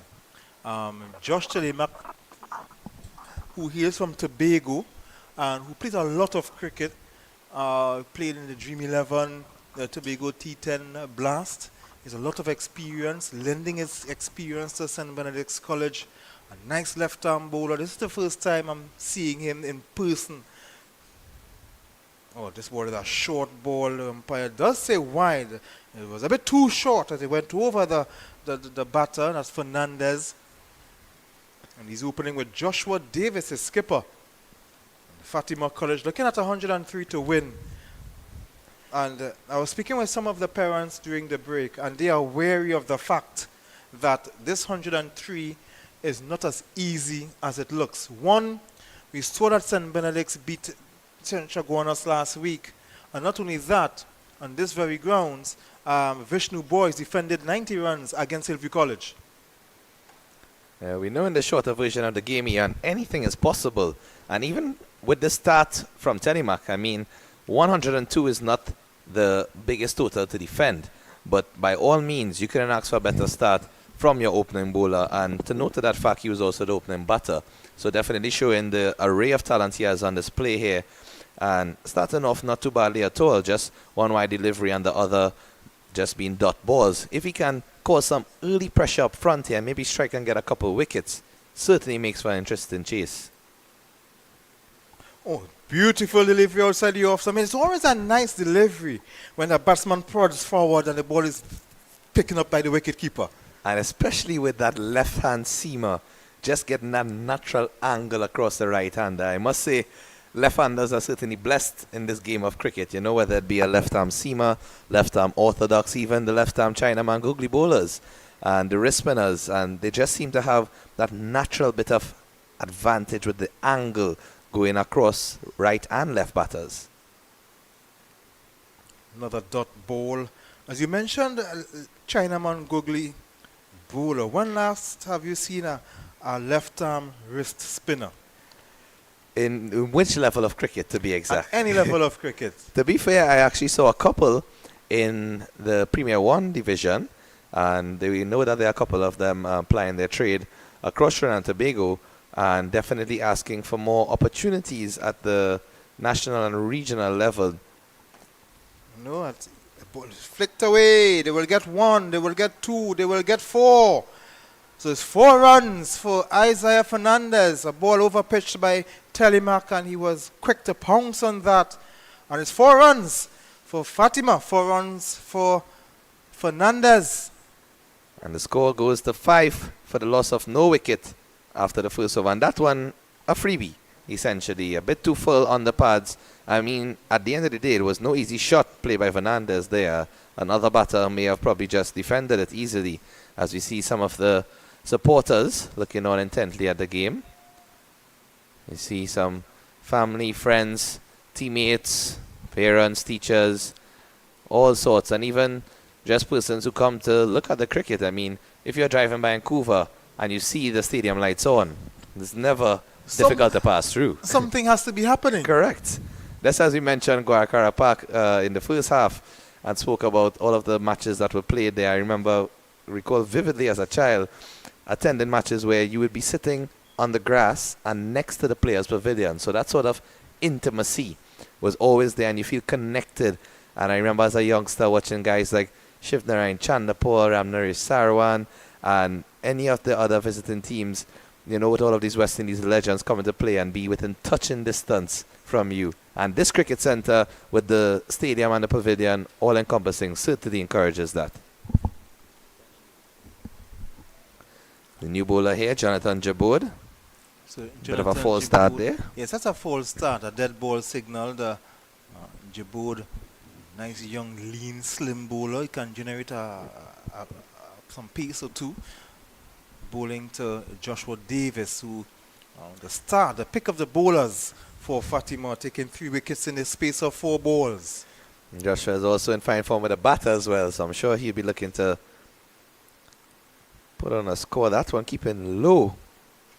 Very low indeed. In fact, bouncing before it reached the keeper, and he's not really that far back for a pacer. So, as I was mentioning earlier today to a couple of my colleagues, when you're playing this format of the game, T20 and T10 and anything that is such limited overs where you have to be aggressive, taking pace off the ball is such a lethal asset to have.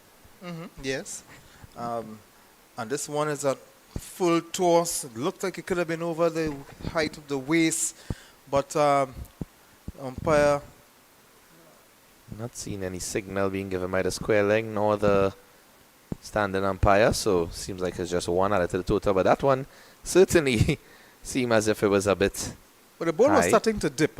Let's look at it. Yes, it was starting to dip, but to me it looked like it was still over the shoulder.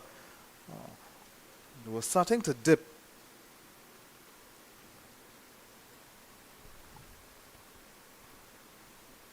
There's a very fine line in terms of when the ball reaches the batter, and your eyesight as a square leg has to be good to know whether it's just above the waist or just below.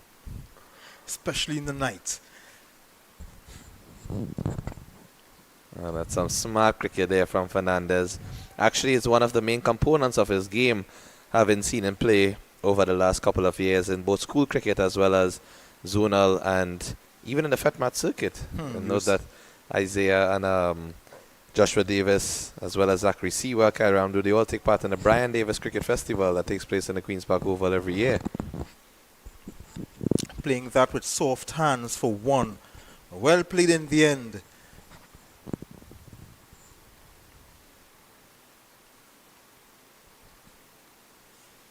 And again, he's looking for that quick single. You can see him off the blocks there, Ian, halfway down the pitch. But that one a bit too straight to the fielder, so not giving him any room. You have to send him back quickly. And Joshua also a similar style player to Isaiah, a bit more aggressive when he needs to be, but both very free-flowing batsmen in terms of trying to get the full face of the bat, meeting the ball. Don't really play too many cross-batted or wild shots. As you can see there, a nice looking drive from Joshua, not timing it as he would have liked, and straight to the fielder again.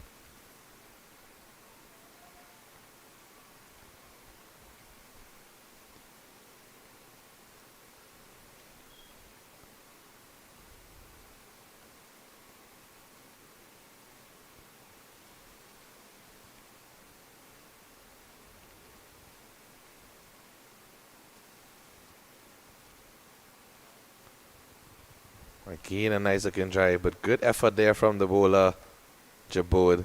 Get a hand to that and make it another dot delivery. So just trying to build a bit of continuous pressure here. At the end of 2 overs, the score 7 without loss. So not a worry for Fatima at this stage, to be honest. A lot of overs to go, a lot of wickets in hand. And it's really and truly, if St. Benedict gets a wicket to change that momentum, you'd see a different ebb and flow in this game here. Yes, it always needs 1 wicket to start a collapse. A collapse could only start with 1 wicket. And we saw what happened in Joshua Davis's over when he took 3 wickets in the space of 4 balls. I will always remind you that St. Benedict's beat Presentation College Chaguanas last week. That's no easy feat. They haven't lost. I think that was the first match they would have lost this season. So they cannot take St. Benedict's lightly, especially when they are defending, because that's how they won last week. So you don't want to take them lightly. And added to the fact that Hillview College was going at a small target last week as well against Vishnu, and they couldn't get it. So do not take this 103 runs target for lightly. Do not take it for granted. A wide delivery, I think Josh Telemark would want to tighten up there. Yeah, we always know, as the saying goes here, runs on the board are there to defend. And from speaking with the St. Benedict's captain at the toss, that was their go-to, that was their forte. He said that they backed themselves to defend any total. And, I mean, at this stage, we can really see they're trying to keep it tight, I mean, apart from that wide delivery. Yes, and this is the mindset you want to have. It reminds me of what past cricketer said. Now, I can't remember who the cricketer was, but it was a member of the West Indies team that were dominant in the 80s. He said that if we were bowled out for 10, we will bowl you out for 9. And that is the mindset that you want teams to have. And I always say that as well. If we get bowled out for 112, then it is possible that you could get bowled out for 111. It's very possible. It's very possible. Cricket is such a dynamic game that you really cannot predict anything at all. I mean, we even seen test matches that are supposed to last 5 days. Sometimes teams get scuttled for under 100, and within 3 days you have 4 innings being completed. You know, so no matter the form or the version. So that one beats though. That's a lovely delivery from Telemark there. Nice delivery, because it's got some height as well. I know that would excite you as a fast bowler there, Ian, of course.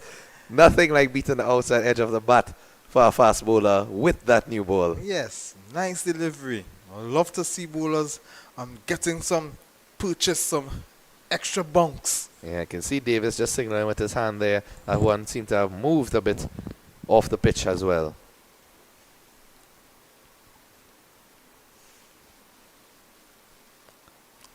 And that one, he's trying to play an aggressive shot to the leg side, and the ball in fact going nowhere.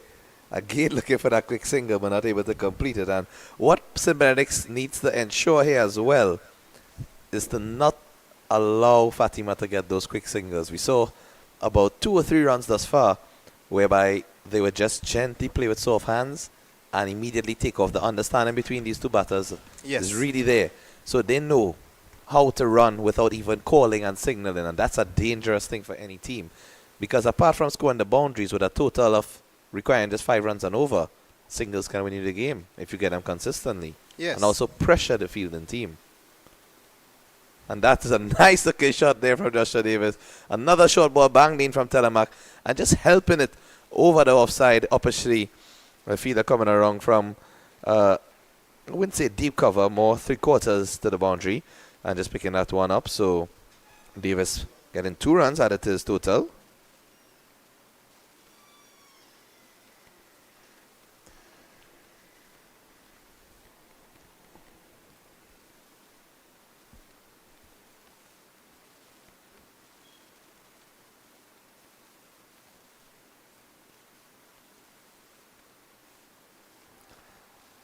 And that one striking Davis on the pass. The umpire seems to be deliberating here.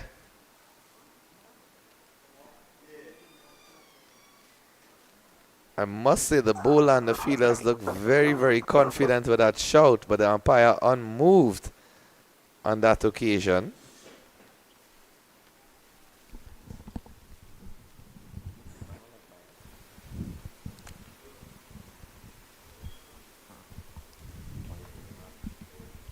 So you can see some dust in the air. It's a good shout. That was a short while ago.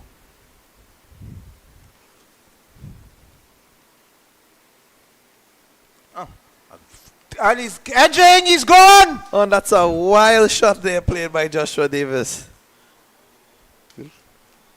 Excellent wicket for St. Benedict's College. And you can tell how much that breakthrough means to them there as we take a look at that delivery. In fact, I think Joshua was unsettled and just feeling the pressure of not scoring freely as we take a look at this replay. Yeah, probably got a faint edge there. Umpire raising his finger instantly. And Teddy Mack runs away in celebration with his other teammates to follow. And that's a really, really important wicket there, Ian. For St. Benedict's College, getting the skipper Joshua Davis for just Yes. 3 runs. Very And important. we just spoke about that early breakthrough, Ian. What are your thoughts on how this game can go? Well, a very good question, but 102, 103 might seem to be a small total, but given the nature, given the nature of this pitch as well, let's not forget the nature of this pitch. The pitch can make it difficult for scoring as well. You also have to think about it's getting dark. We are playing under lights. There's something called the dew factor. The dew factor. Not sure how it bodes well with this time of the year and here especially. But of course, you have to take all these things into consideration.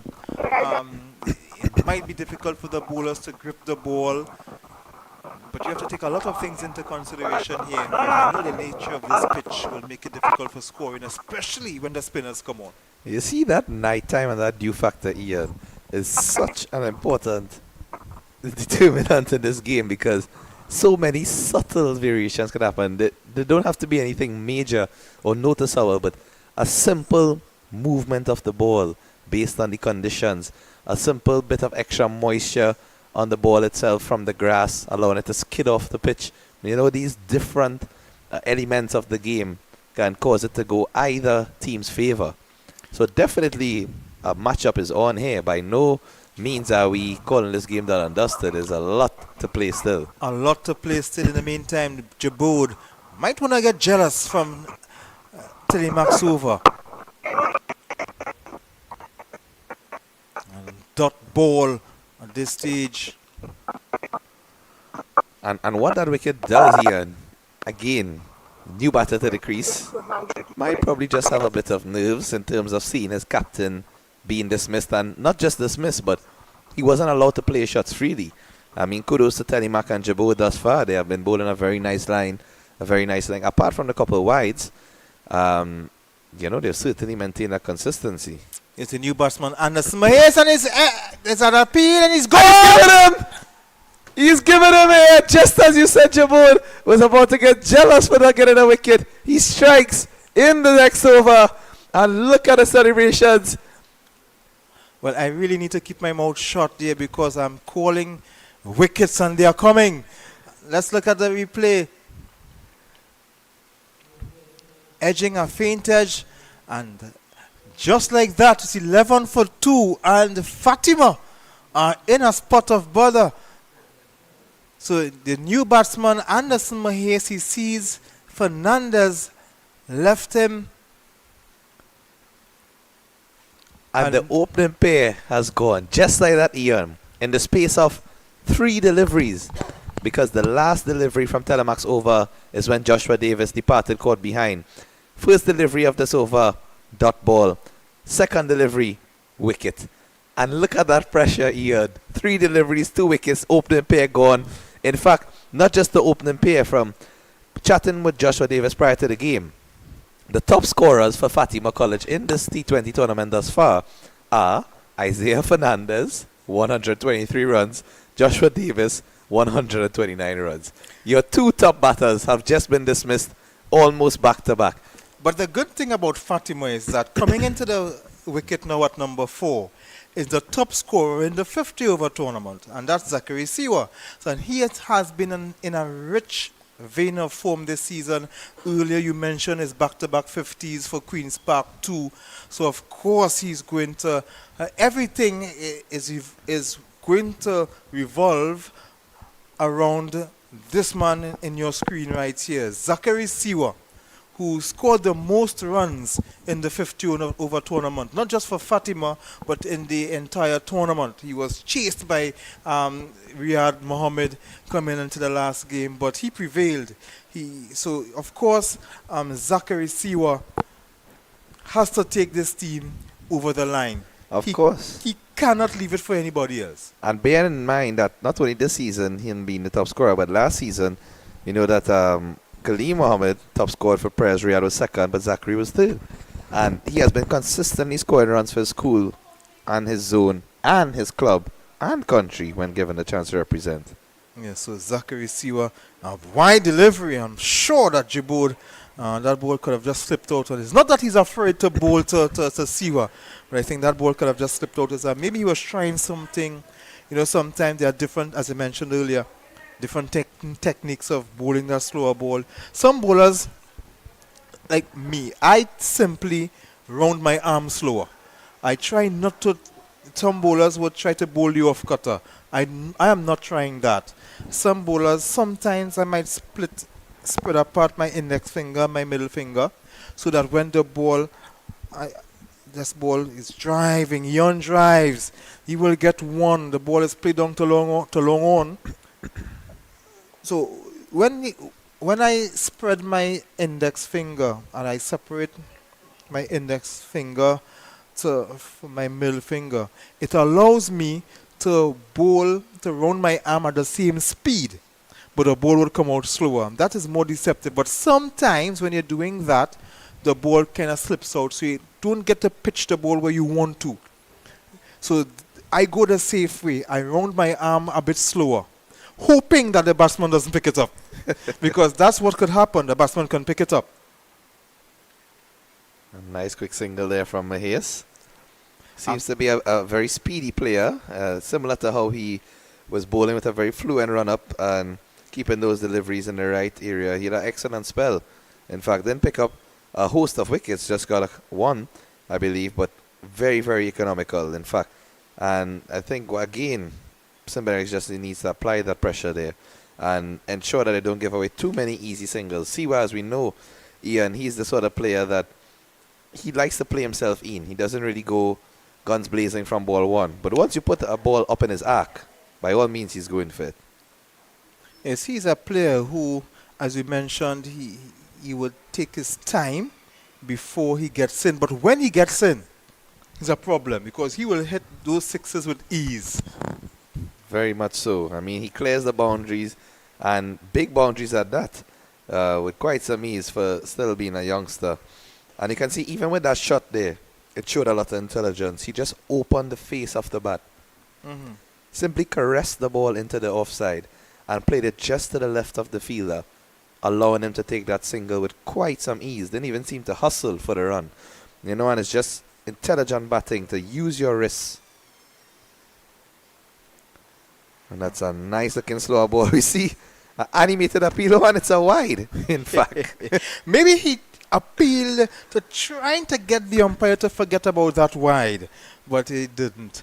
And let's go back to these slower balls. Now, we talked about the off cutter. We talked about splitting the index finger and the middle finger and the simply rounding the arm a bit slower. But one of the hardest deliveries, I think, the hardest slower balls to bowl, you see that back of the arm. I wouldn't even attempt that. Most definitely. And there's a loud appeal. The ball is hitting the pan, and the umpire says not out.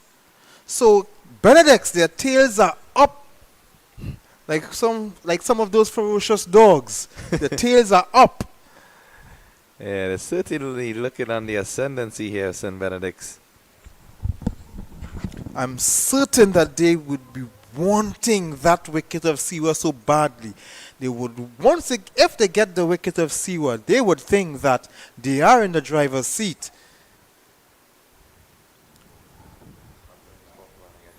But in the meantime, it's Fatima at the end of the fourth over, I beg your pardon, of 15 for 2. Lost the openers, Fernandez and Davis. At the wicket is Siwa. New bowler. Siwa and Mahes.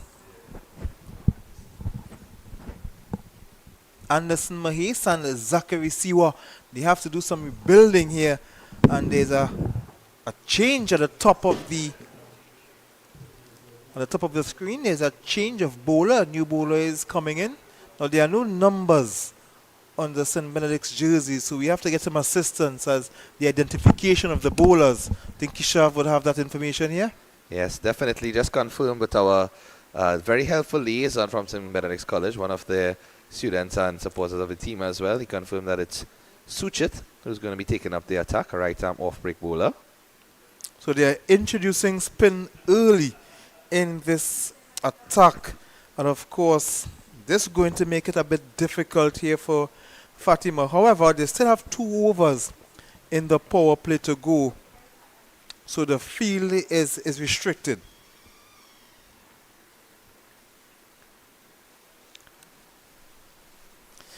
Fatima College, they are going at 103.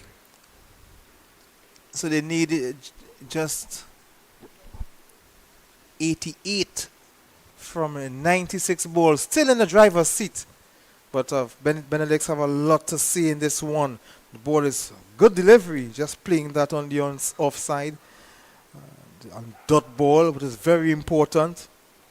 Dot balls are valuable like a diamond in this match, in this innings especially. So Suchit with the eyewear on his face, he's bowling some off spin to see where he's driving on the onside, offside.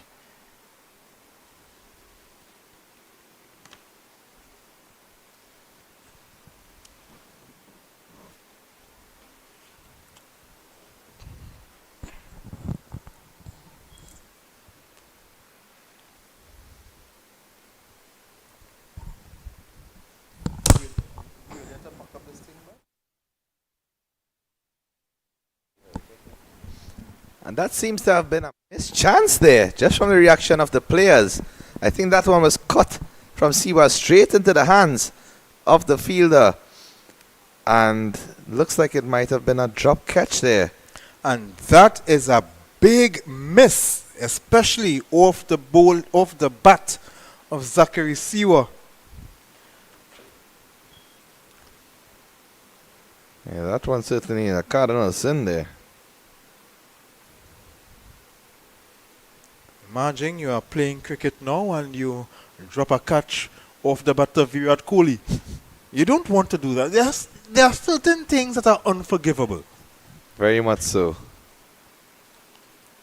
He's chasing after a wide delivery that the umpire does not signal. So it was a wide outside the off stump, but not a wide.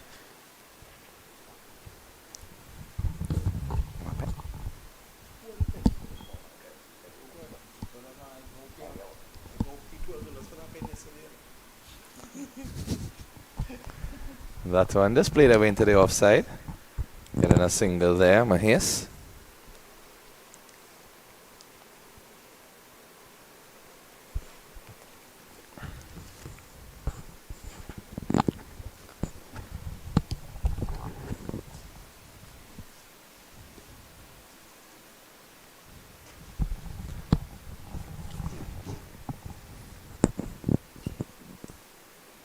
One thing for sure, Ian, is that St. Benedict's are not going out of the fight here. Pushing that on the onside, the on drive. So for one, gets to one for that effort.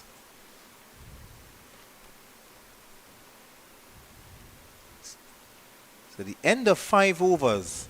Fatima College going at 103. They're 18 for 2. Just 1 over remain in the power play. St. Benedict's going to make this target a difficult target. They're not going to allow Fatima to get these 103 runs easily. They have to work for it. They have to work hard.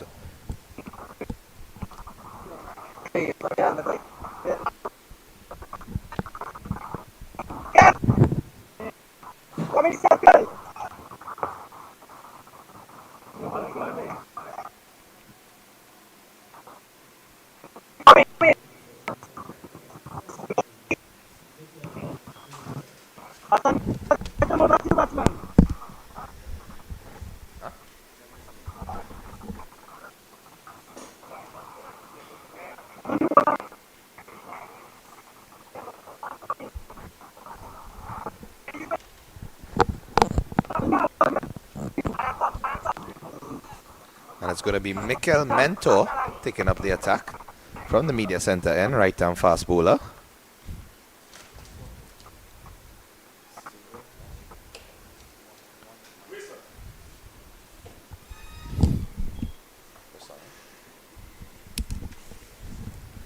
Mentor, the tall figure of Mentor. Mentor. I passed Mentor earlier before the play started. He seemed to be a very tall, strapped young player. He seems built to be a decent fast bowler. So I'm sure that he will cause some issues, cause some problems. He's bowling to Zach Siwa. Ball PC delivery. Siwa pushes on the offside. They will not get any runs in that occasion.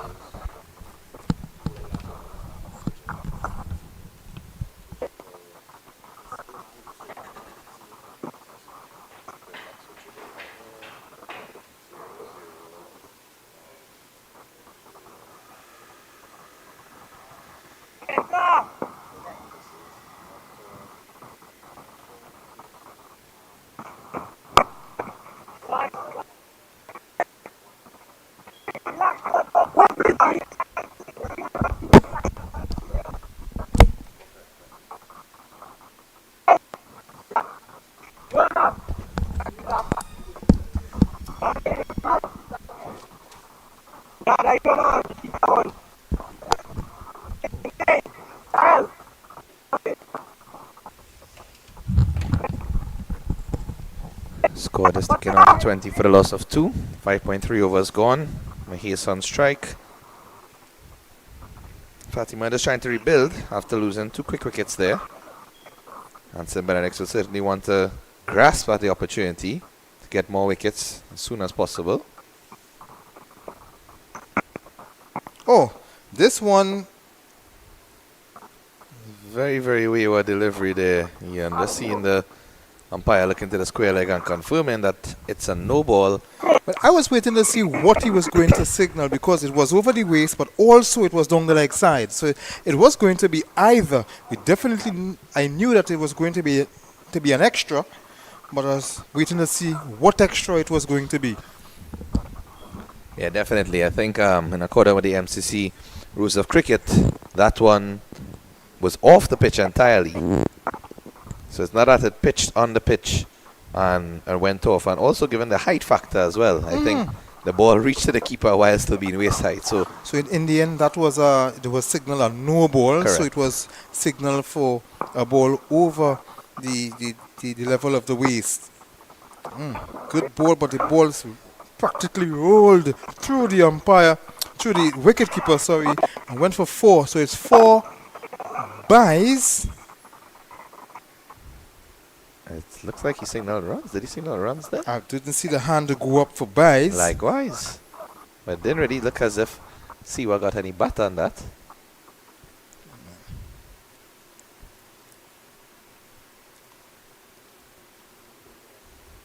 Well, but one thing we are sure about, it went for 4.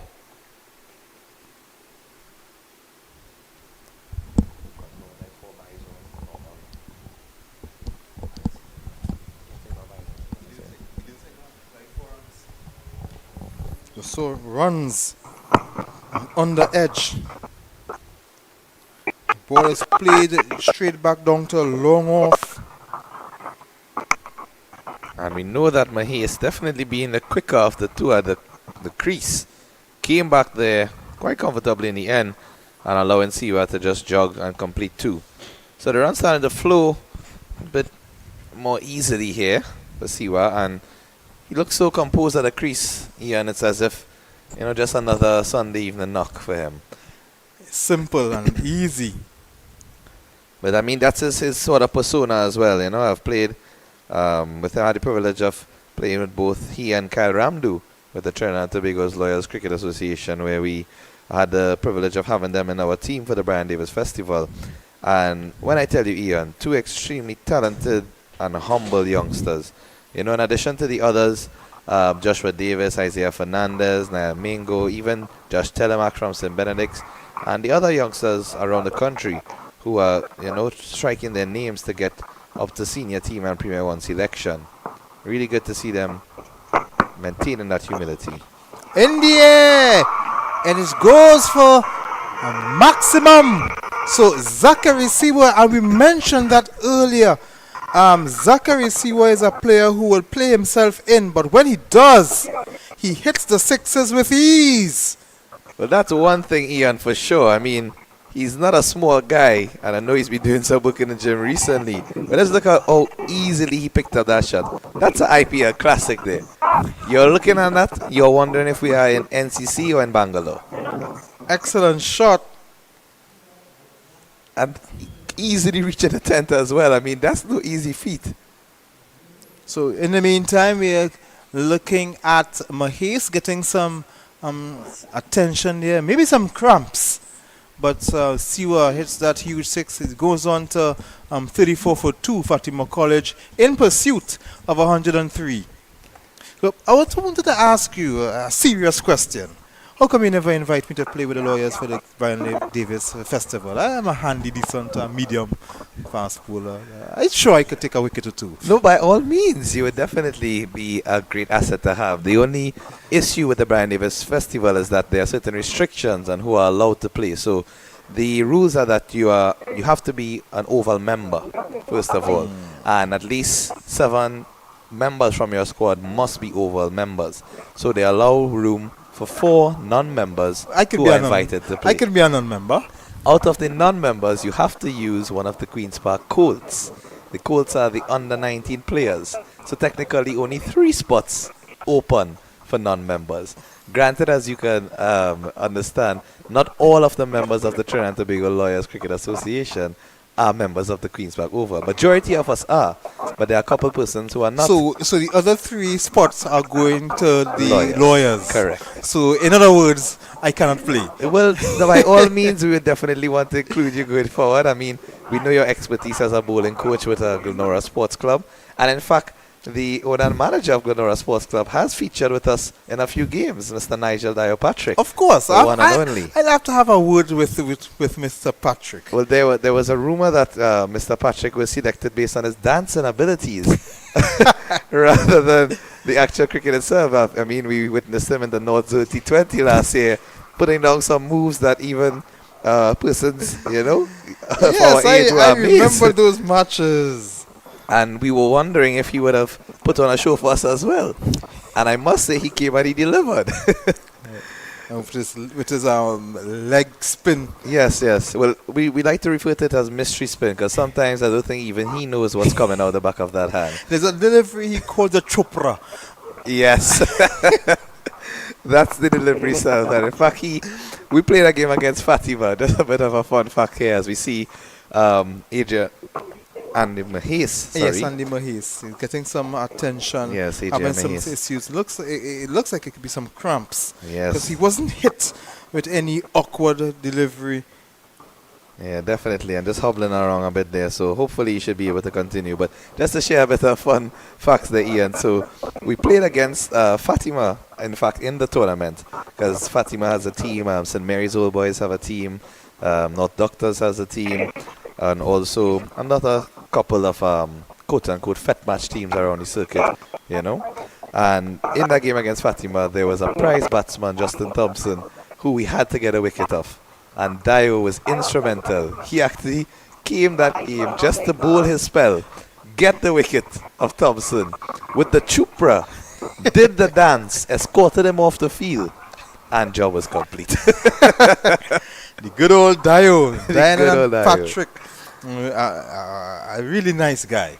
Amazing character. Definitely a huge fan and supporter of cricket in Trinidad and Tobago. He does a lot of work in behind the scenes with the youngsters in his club of Glenora, as well as Rangettas, who ply their trade in the Dream 11 T10 in Trinidad and Tobago when the season comes about. So, in fact, one of the co-owners for Rangettas is Mr. Shauntika Singh. He's also a member of the Lawyers Cricket Association. So, it's good to see a lot of involvement.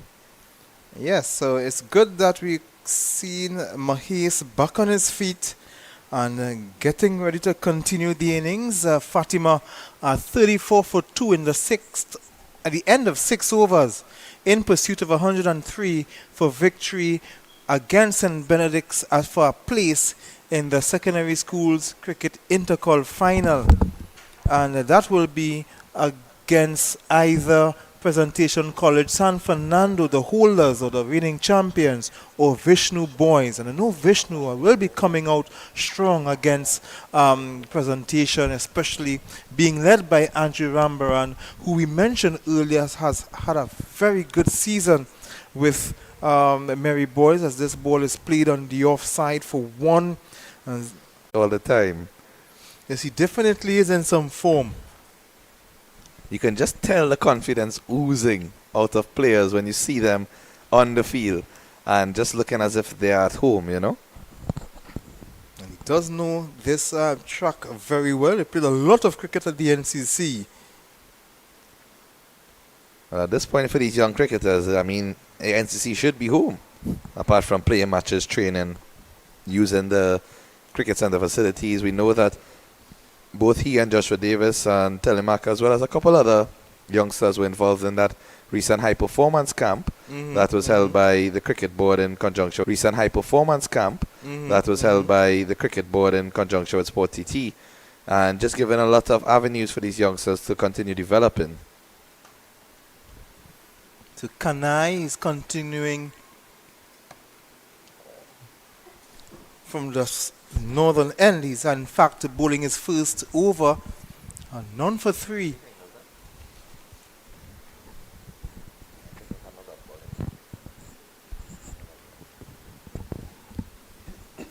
I know he had a good season last year, but he narrowly missed out on the under-19 team that took part in the CWI Rising Stars tournament. I too was surprised that he was missed out. That he had missed out in that tournament, because he really had a very good season last year and he backed it up with another good season this year. Yeah, most definitely. I think a lot of persons were surprised at him not being included in that setup. In fact, I think he was selected as the reserve. So at least he made it to the cut, but not to the final cut in terms of the playing squad or traveling squad. But, you know, it really is just to encourage him to keep his head up and to continue performing, because that's all you can do. I mean, if you look at the squad, realistically, it was a very, very tough squad to get into. Everyone in that squad performed. It was a very good squad. Even players like Nikhil Jalim didn't get picked either. Correct. Even Khalid Mohammed, who top scored. Khalid Mohammed didn't get picked either.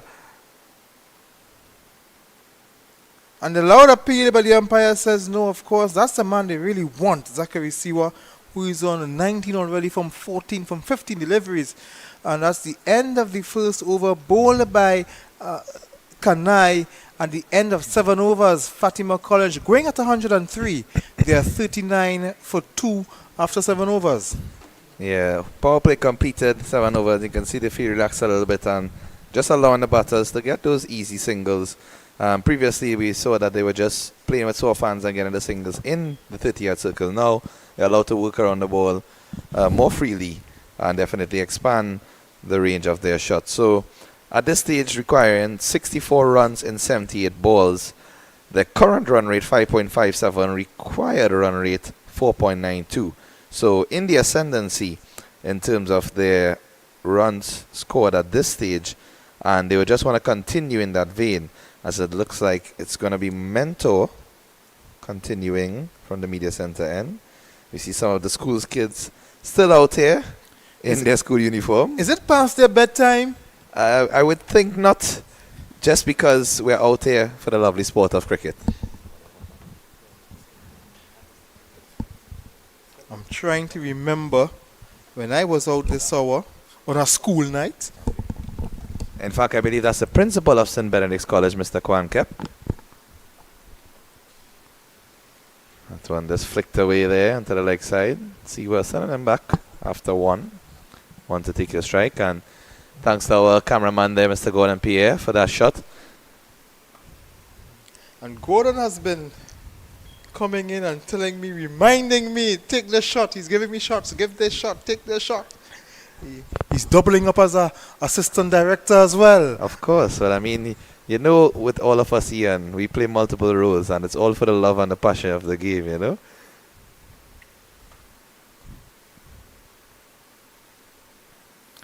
Always a nice crew to work with at 360 TV. Yeah, definitely grateful and thankful for all of the opportunities extended by Cricket 360 and 360 TV and allowing to bring live cricket to the globe. And of course, instrumental in bringing local cricket, and it is so good the work that we are doing, because 3, 4, 5 years ago, you were not getting cricket, local cricket, broadcast or stream or televised, and of course you wouldn't be able to see these guys. School cricket, I remember playing school cricket. We didn't have things like these, and it's good that 360 and 360 TV could allow and put these players on spotlight. Anybody could watch these matches in whatever part of the world you are, watch cricket, school cricket from Trinidad and Tobago, and it is something that the players must embrace, because we could know, and just like in football, Lionel Messi was seen as a young guy, 9, 10, he was carried to Barcelona. So this is the same thing that can happen for these cricketers. Somebody can spot one of these cricketers from any part of the world, whether it's English county cricket or the franchises in India, the IPL, a lot of franchise cricket around the world. These players can be seen because of the work that we are doing here. Most definitely, Ian, and I mean it's human service, because essentially I know definitely a lot of these players, they use this footage and the streams and go back and look at it, and they use it for multiple purposes. One, for their own personal training and development, to see what they might have done wrong, where they might have done right, and learn what to continue doing and what to avoid. And one of these players will be Mentor. As he bowls this one, pitching this one right up, dot ball, because the player will just drive it into the offside. It's 43 for 2. Fatima College, they are going at 103, and it's good that Fatima College has measured this innings. They are not going blazing, because they recognize that St. Benedict's can make this 103 runs very difficult. They also are aware of the pitch. Not an easy pitch to bat on, especially when the spinners come on. We saw what Joshua Davis did in 1 over. Ball played on the onside. They will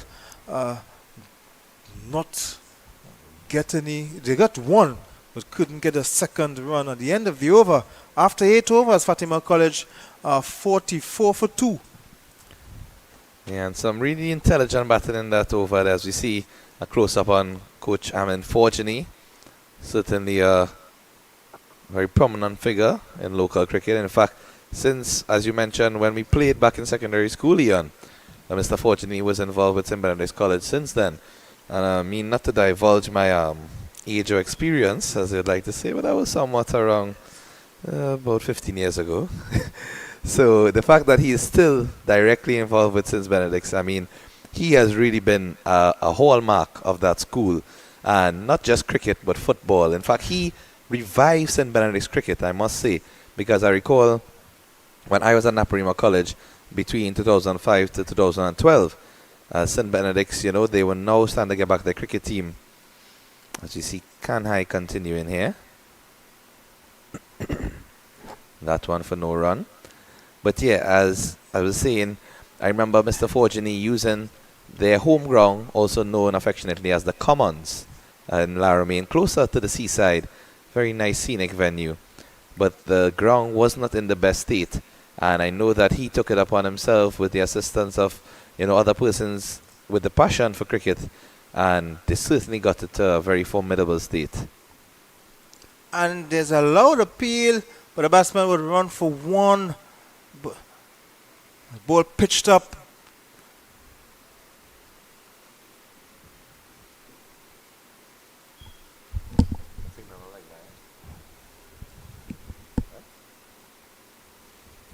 Siwa comes in to strike.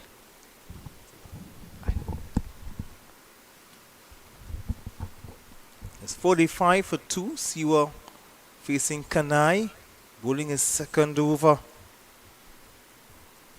He hasn't bowled bad at all, I must say.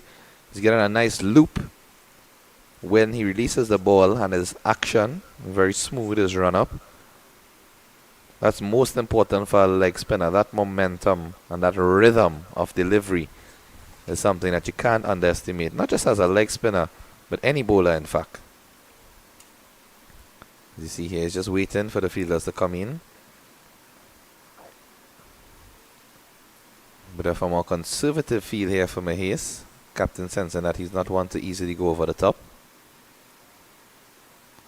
And that one is cut away and marking that area of the field. Again, proving us wrong here in the commentary booth. He's not one to go over the top, but it doesn't mean that he can't reach the boundary. And that's a beautiful cut shot there from Adrian Mahes. That one being cut away to that deep point area between that gap and getting 4 runs all along the ground. As we're looking at the replay here, well played. A long chase, but he couldn't win that race against the ball. The ball beat him to the fence. Yeah, that one was a bit of a freebie as well, short and wide outside the leg stump. He looked back quickly at the umpire because he thought the umpire could have been stretching out his arms, but at that ball, no wide there signaled by the umpire. Fatima, that 4 brought up the 50, in fact, 50 for 2. Ball pitched up, but he gets it past. The bowler couldn't get it, and that they were just hustle for 1.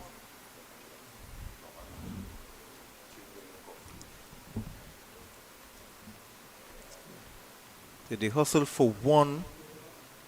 At the end of the over, Fatima College going at 103.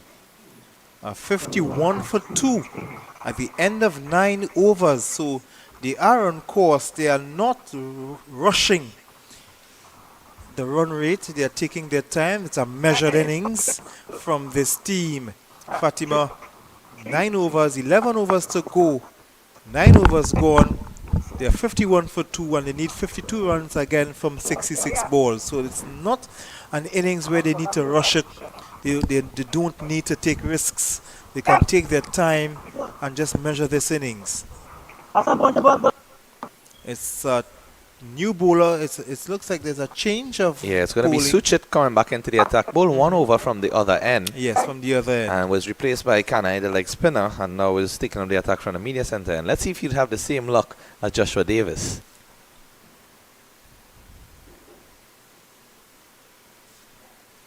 That one a bit too full, not allowing the ball to turn, and again a quick single being taken.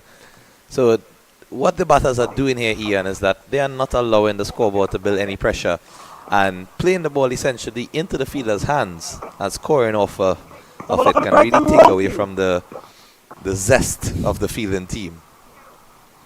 Sometimes you wonder, what can you do when they're literally playing the ball straight to you, and before the ball even reaches you, they're halfway down the pitch. Was putting the fielders under pressure. And that's a no ball.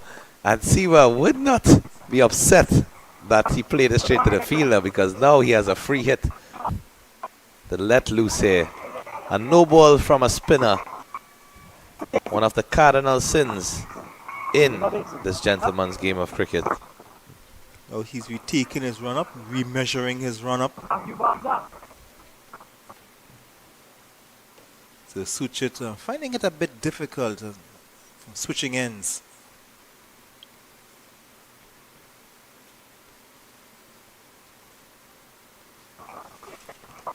And that one not getting all of it there. Just a single down to the field at a very wide long off, I must say.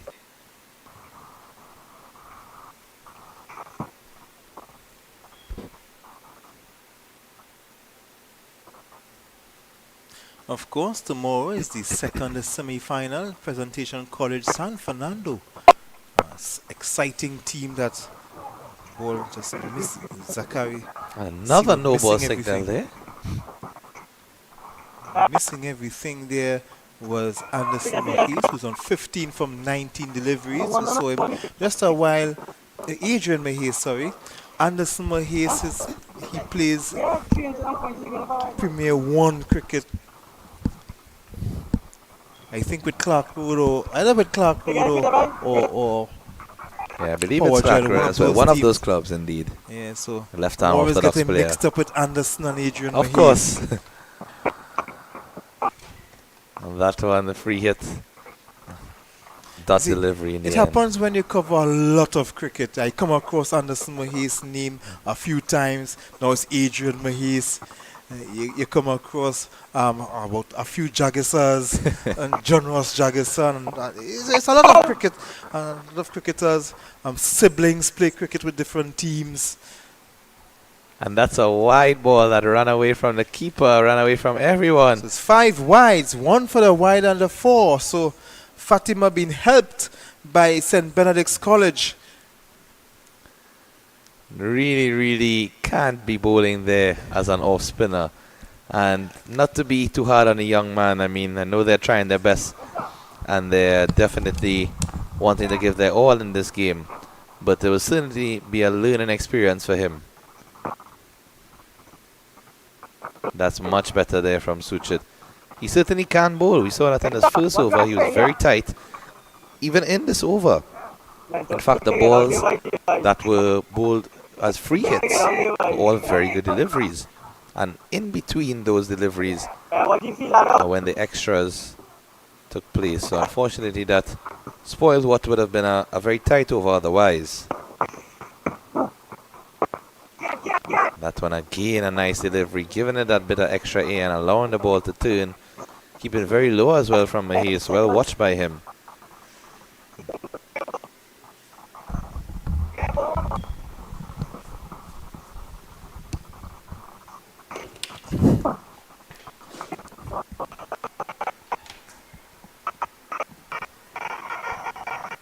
Four more.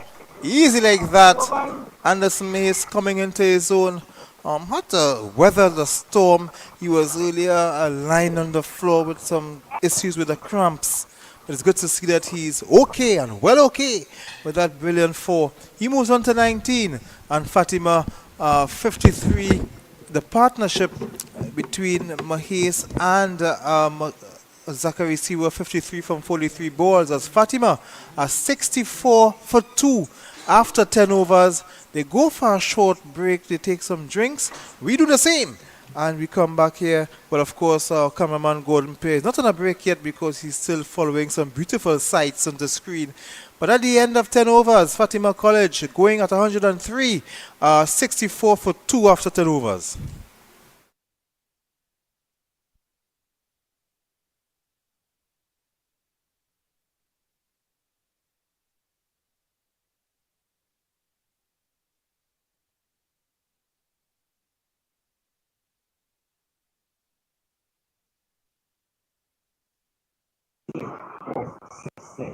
For victory with 8 wickets behind.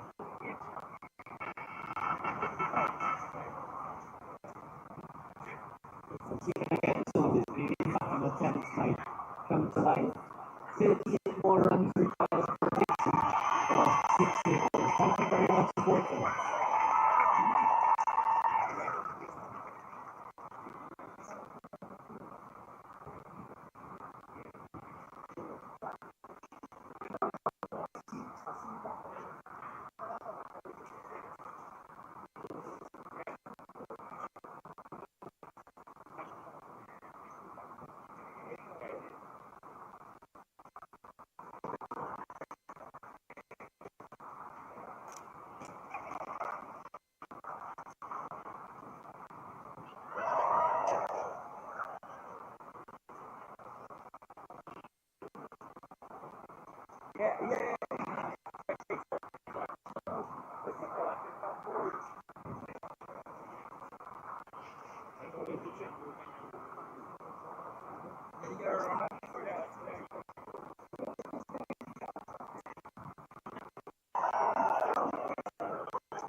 They could win the game.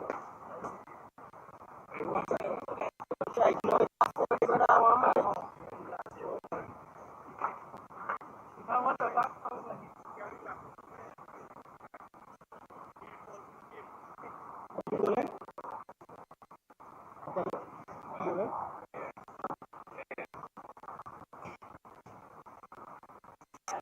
Come there.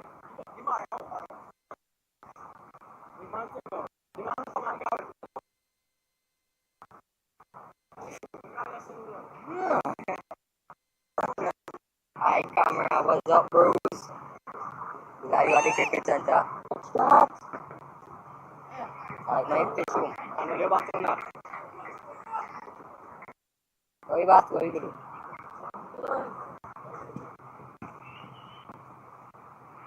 Yeah, you got it.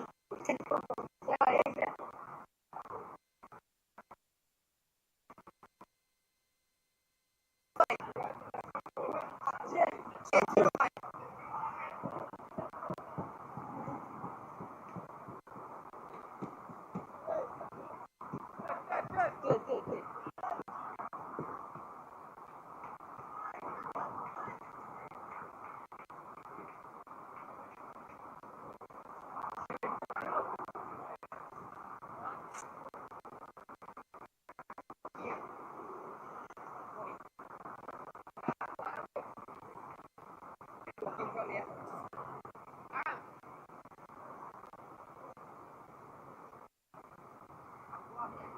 Hey, back up on you. That's all.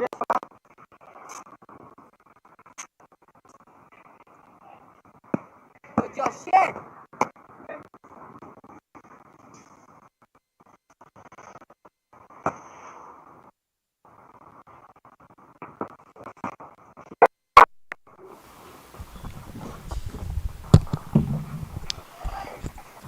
As we resume here at the National Cricket Centre in Balmain, Vancouver. Zachary Siwa and Adrian Mahis, 60 for 2. Fatima, 60 for 2. The partnership 49.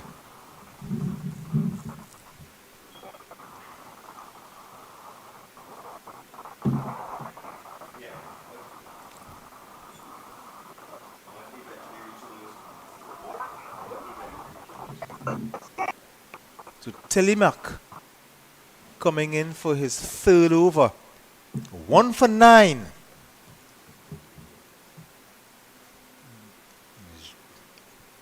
Not getting past extra cover. Adrian Mahis, who's on 14.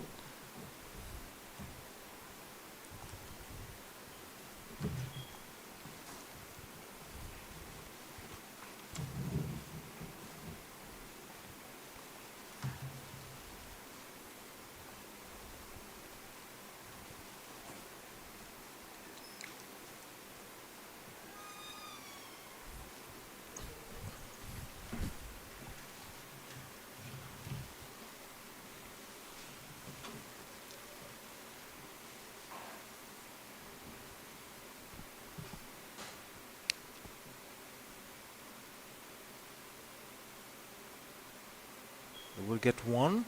A hustle.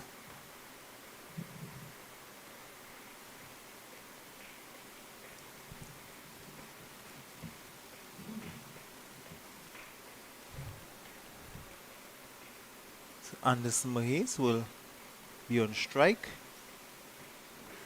Telemark just the one wicket that he would have got earlier. And short ball outside the off stump that Joshua Davis went after. It got a faint edge through to the wicket keeper.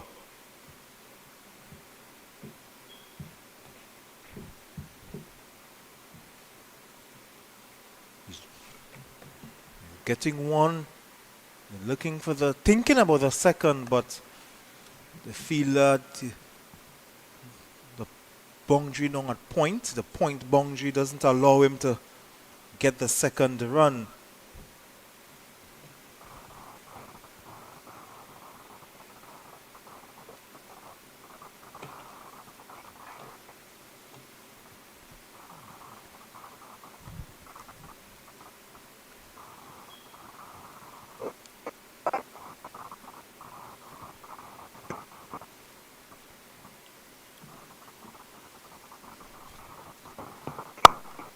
Ball, a short delivery. Getting one, the ball will run away to the boundary. So Mahes gets 4, getting that one behind square.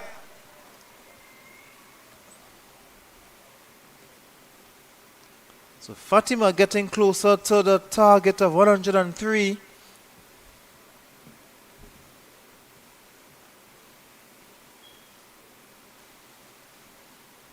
And of course, since after the drinks break, the runs, well, they're first over after the drinks break and they're getting the runs flowing.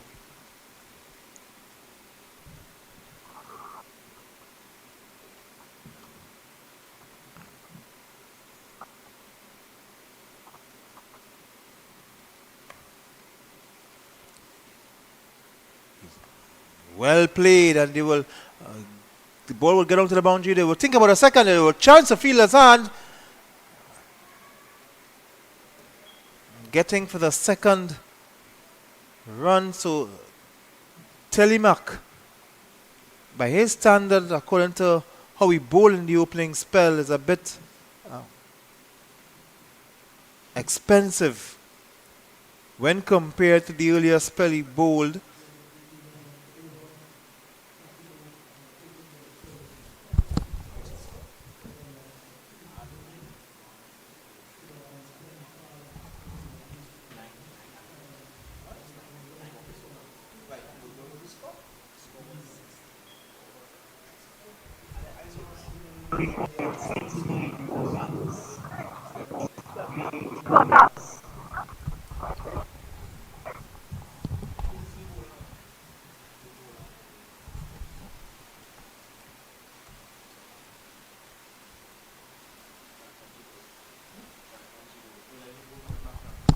So Djibouti is coming back in the attack. This time he's bowling from the southern end. The spell where he would have bowled from earlier was from the northern end. He will be bowling to Zachary Siwa, the left-handed batsman, who is well set. Just making some adjustments to the score. That's why it's not on display right now. But Siwa, the man in your screen, the informed Zachary Siwa, top scorer in the 50-over format. Despite not playing 2 matches, 2 of the matches Fatima would have won by default. And he was still able to secure the most runs in that tournament, the league. He's facing Djibouti. This ball is pitches, getting that 2 extra cover, they will get 1. So this would bring Mahes to the wicket to strike.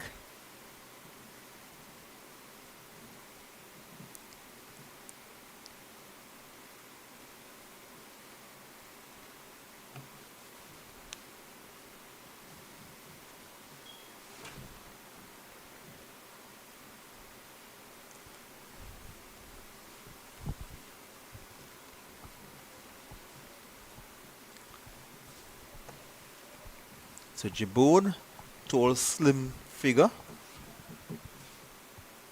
Right arm over the wicket to the right-handed batsman.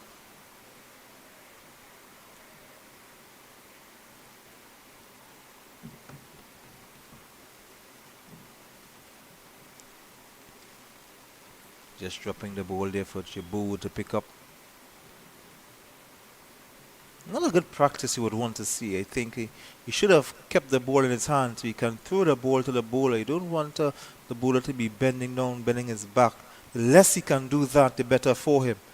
But in the meantime, he comes into bowl to going around the wicket to the left-handed Siwa, who gets that one to go away for 4.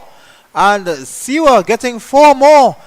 4 more for Fatima as they're inching closer to the target. They are going after 103.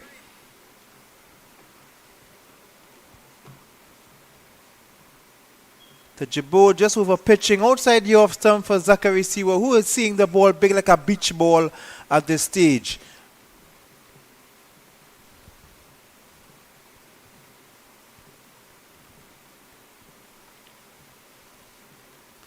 Fatima College have 1 foot into the final where they will face either Vishnu Boys College or Presentation San Fernando.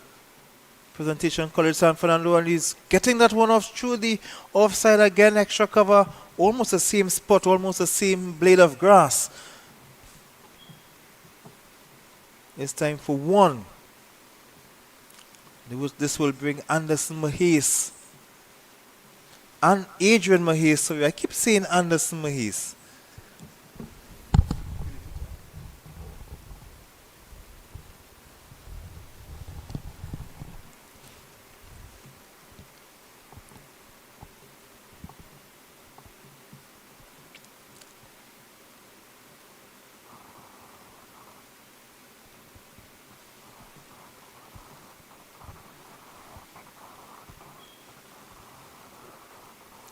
Jabboud bowling around the wicket to Adrian Mahis is driving.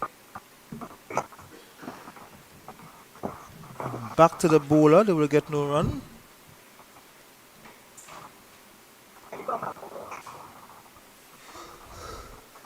So it's 80 for 2. Fatima need 23 runs in 49 deliveries. So we have the scoreboard fixed. Jabboud over the wicket. He's hitting that one in the air. They will get one.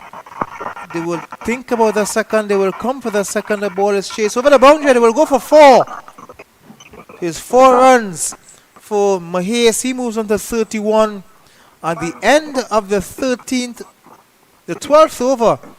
At the end of the 12th over, Fatima are going at 103. They are 84 for 2.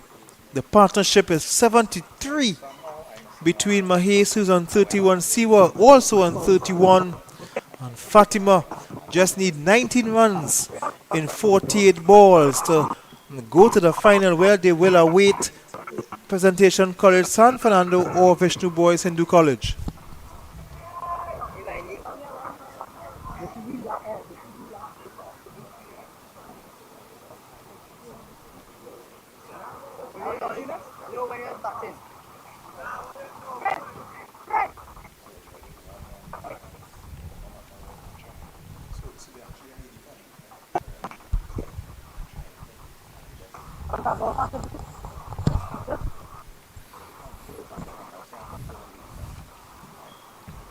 So we are told that Fatima actually have 85 for 2.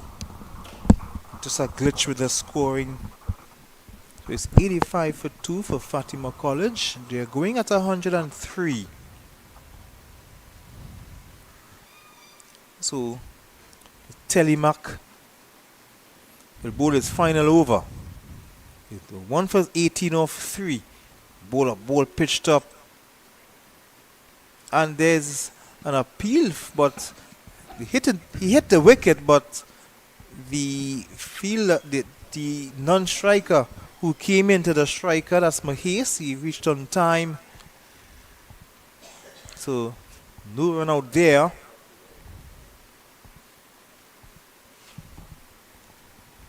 Just the 1 run scored. Siwa moves on to 32.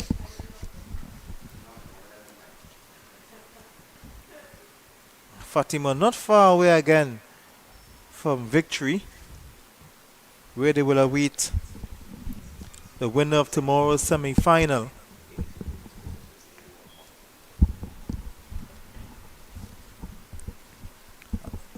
Just getting the ball squeezed past the wicket keeper, but third man will get it. Will bring Siwa back into strike as we welcome back Kishav, who's done some work there. He was up and down. If you could only see him running up and down the stairs. Yes, and definitely just try to ensure that everything is on par there, The score actually being just, accredited and making sure everything is in line with what's going on downstairs as well as upstairs. So sometimes you can avoid the technical difficulties that you might experience with these apps and these devices, but thankfully all is well. So Zachary Siwa going forward very nicely here. Telemark trying to get a wicket. Again, see why this opening in the face. And right now, at this point, it seems as if they are just embodying that song, hit and run. Everything seems to be just playing the ball simply and taking a single as soon as they can. Anderson Mahis on a 32 from 31 delivery. Zachary Siwa 33 from 27.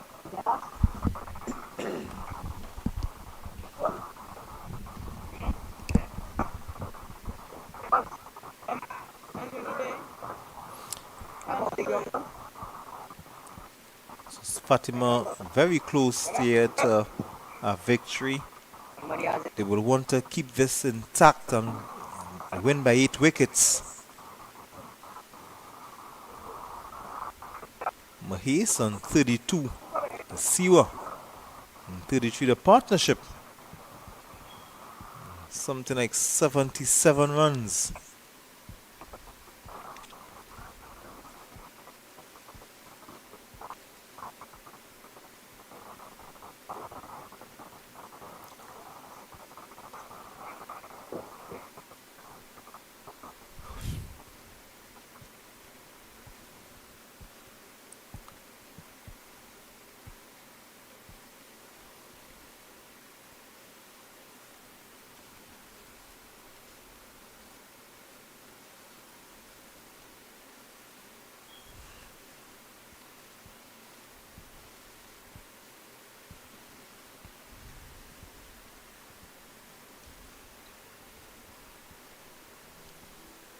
So at this point, Ian, I think essentially the game should be in Fatima's favour with 15 runs required.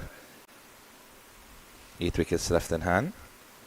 And both batters continuing to do exactly as we've seen in that shot there. Perfect example of how they have structured their innings thus far. Just looking to rotate the strike, get those quick singles. And as we said from the start of the innings, Ian, less than a run on a ball, 5 runs are over. Singles can win you the game, and they're showing that. Yes, of course, no problem and no need to take any risks. You can take their time. The run rate required is less than 3 runs per over, so that's less than a run every 2 balls.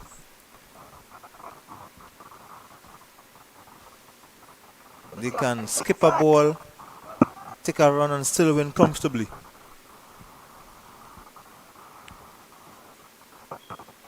Short ball, the umpire is looking at his colleague, does not signal anything, but he does signal belatedly, telling the bowler that's 1 for the over, that's your bouncer. So he does not signal a no ball or wide, but he does signal that the bowler has bowled 1 for the over. Of course, cricket doesn't allow bowlers to bowl any amount of bouncers. This one he's on driving. They will get 1. They wouldn't chance the second. Not sure if one of these batsmen could go on to make 50 with only 14 runs to get. Both batsmen on 33. It isn't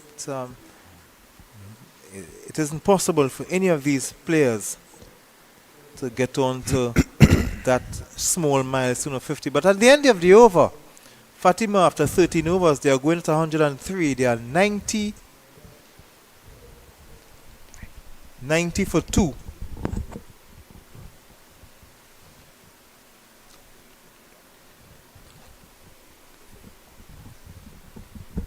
They are 90 for 2 after 13 overs, so Fatima College need 13 from 42 deliveries.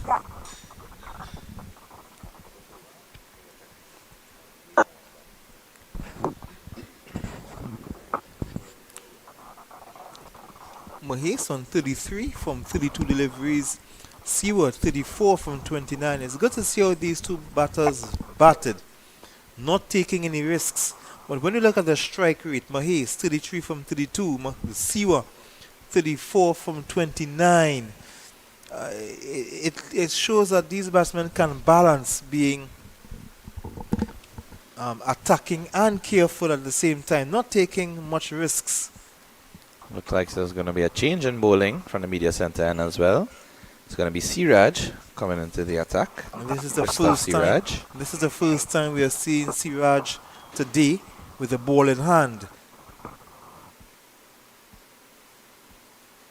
Catch him. Oh, straight back at him, to the left, to the right of him, and the ball flies on for 4 runs. So Siwa getting aggressive at that first delivery. Mahes, not Mahes, but Siraj guilty of not pitching the ball. See, we're not mixing any matters with that one. As you heard the instinctive reaction of catching it through the microphone, as that ball went straight to him but traveled so fast that he was unable to get any sort of touch on it per se. And that ball traveling all the way along the carpet to the boundary for 4 runs straight back. Excellent shot there from Zachary Siwa, inching up 38 from 30. I think that would have caught the Siraj by surprise. The ball flying back in his direction. But I always say, Kishav, if you can turn the ball big, you can be a good leg spinner, you can be a good off spinner, you can bowl the ball both ways, but you cannot do anything if you don't pitch the ball. This one is pitched, but Siwa is getting onto that. They will come back for 2. It's going through to the extra cover. So Siwa goes on to the 40s. He's on 40. And Fatima College 96 for 2. Needing just 7 runs again. 2 hits away. Knowing Siwa, he might probably want to get those 2 hits to get to his 50. To hit the 2 sixes, so he can also get to the 50, but he's not in this instance. He will get 1. A smart batting as well, showing a lot of maturity in this innings, not really looking to give it away. As we said before, once he gets the loose delivery, he will go after them. But I think even Mahesh right now, as you see him walking down to him, he probably is fully aware that Siwa is closer to 50 than him. And maybe just being a good sport, he might look to possibly rotate and give him back the strike. Yes, and Zachary Siwa can get the 1s and the 2s, and the last ball hit a 6, so he can still get his 50. So it's quite possible still for he to get his 50. But being a team player, that might be the furthest thing from his mind.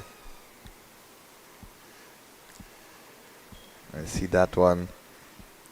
Passing down the leg side, waiting to see if the umpire would signal a wide, or if there's any touch of the bat or pad.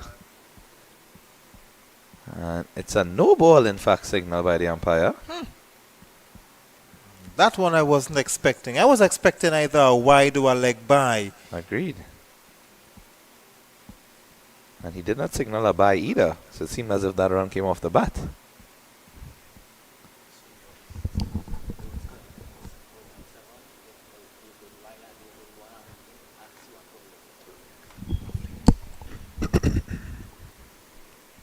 So that's 2 runs. The 1 for the no ball and the single. And that's Siwa going big! But the ball drops. And Jessa spins away from the fielder. He was looking for that 6, Siwa. He was actually wanted that 6. You could see it here, and the disappointment for not getting there.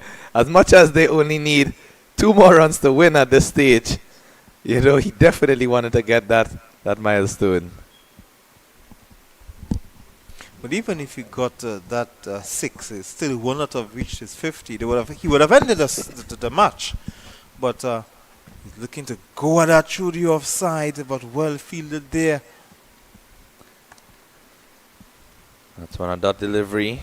So Fatima looking for their 2nd consecutive final in the T20 because they lost the presentation college San Fernando, and it could well be A repeat. It could well be a repeat of last year's final. Double trouble, right?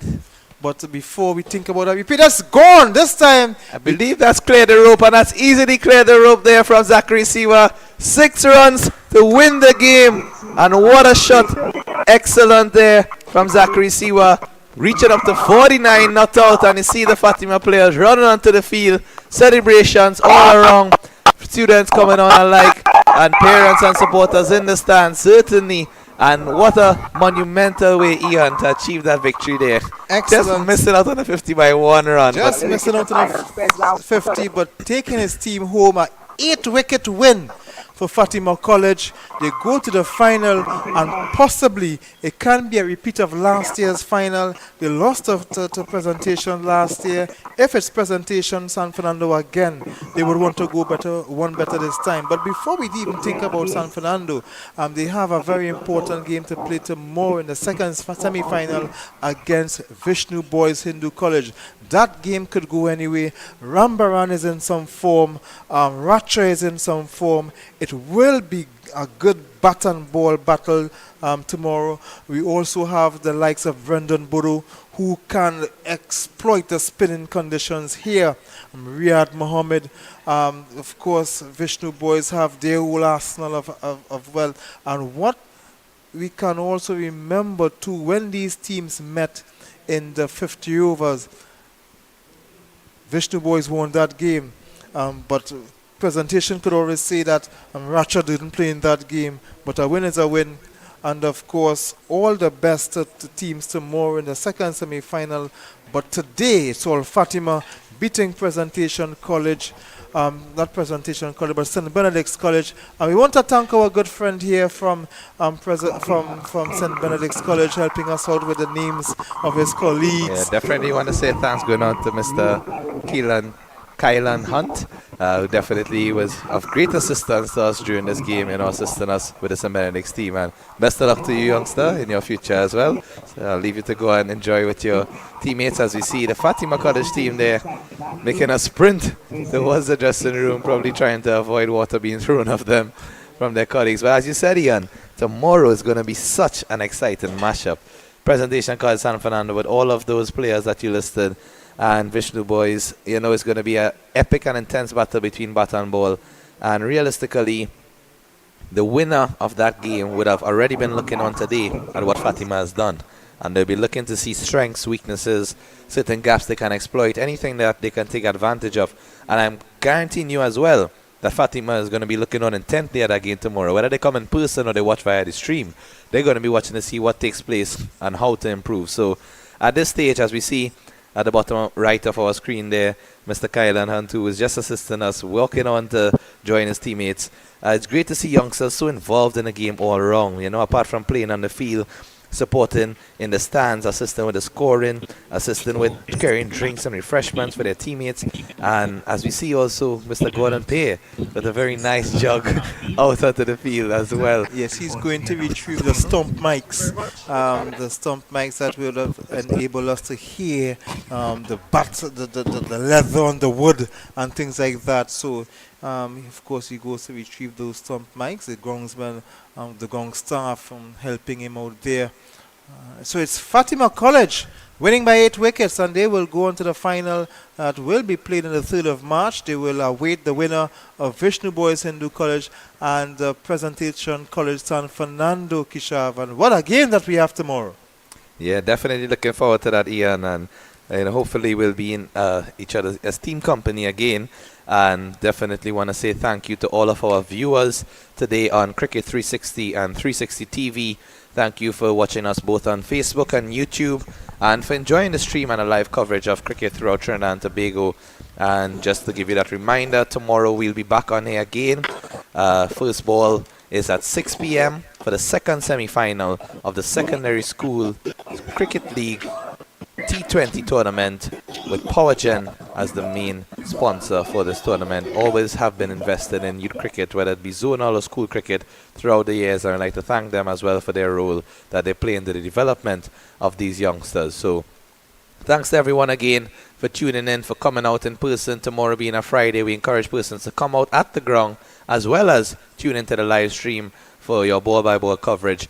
And on behalf of the Cricket 360 and 360 TV team, Mr. Ian Wason, Mr. Gordon Pear, and myself, Kesha Bahadur Singh, we'd like to thank everyone for your time and look forward to seeing you tomorrow.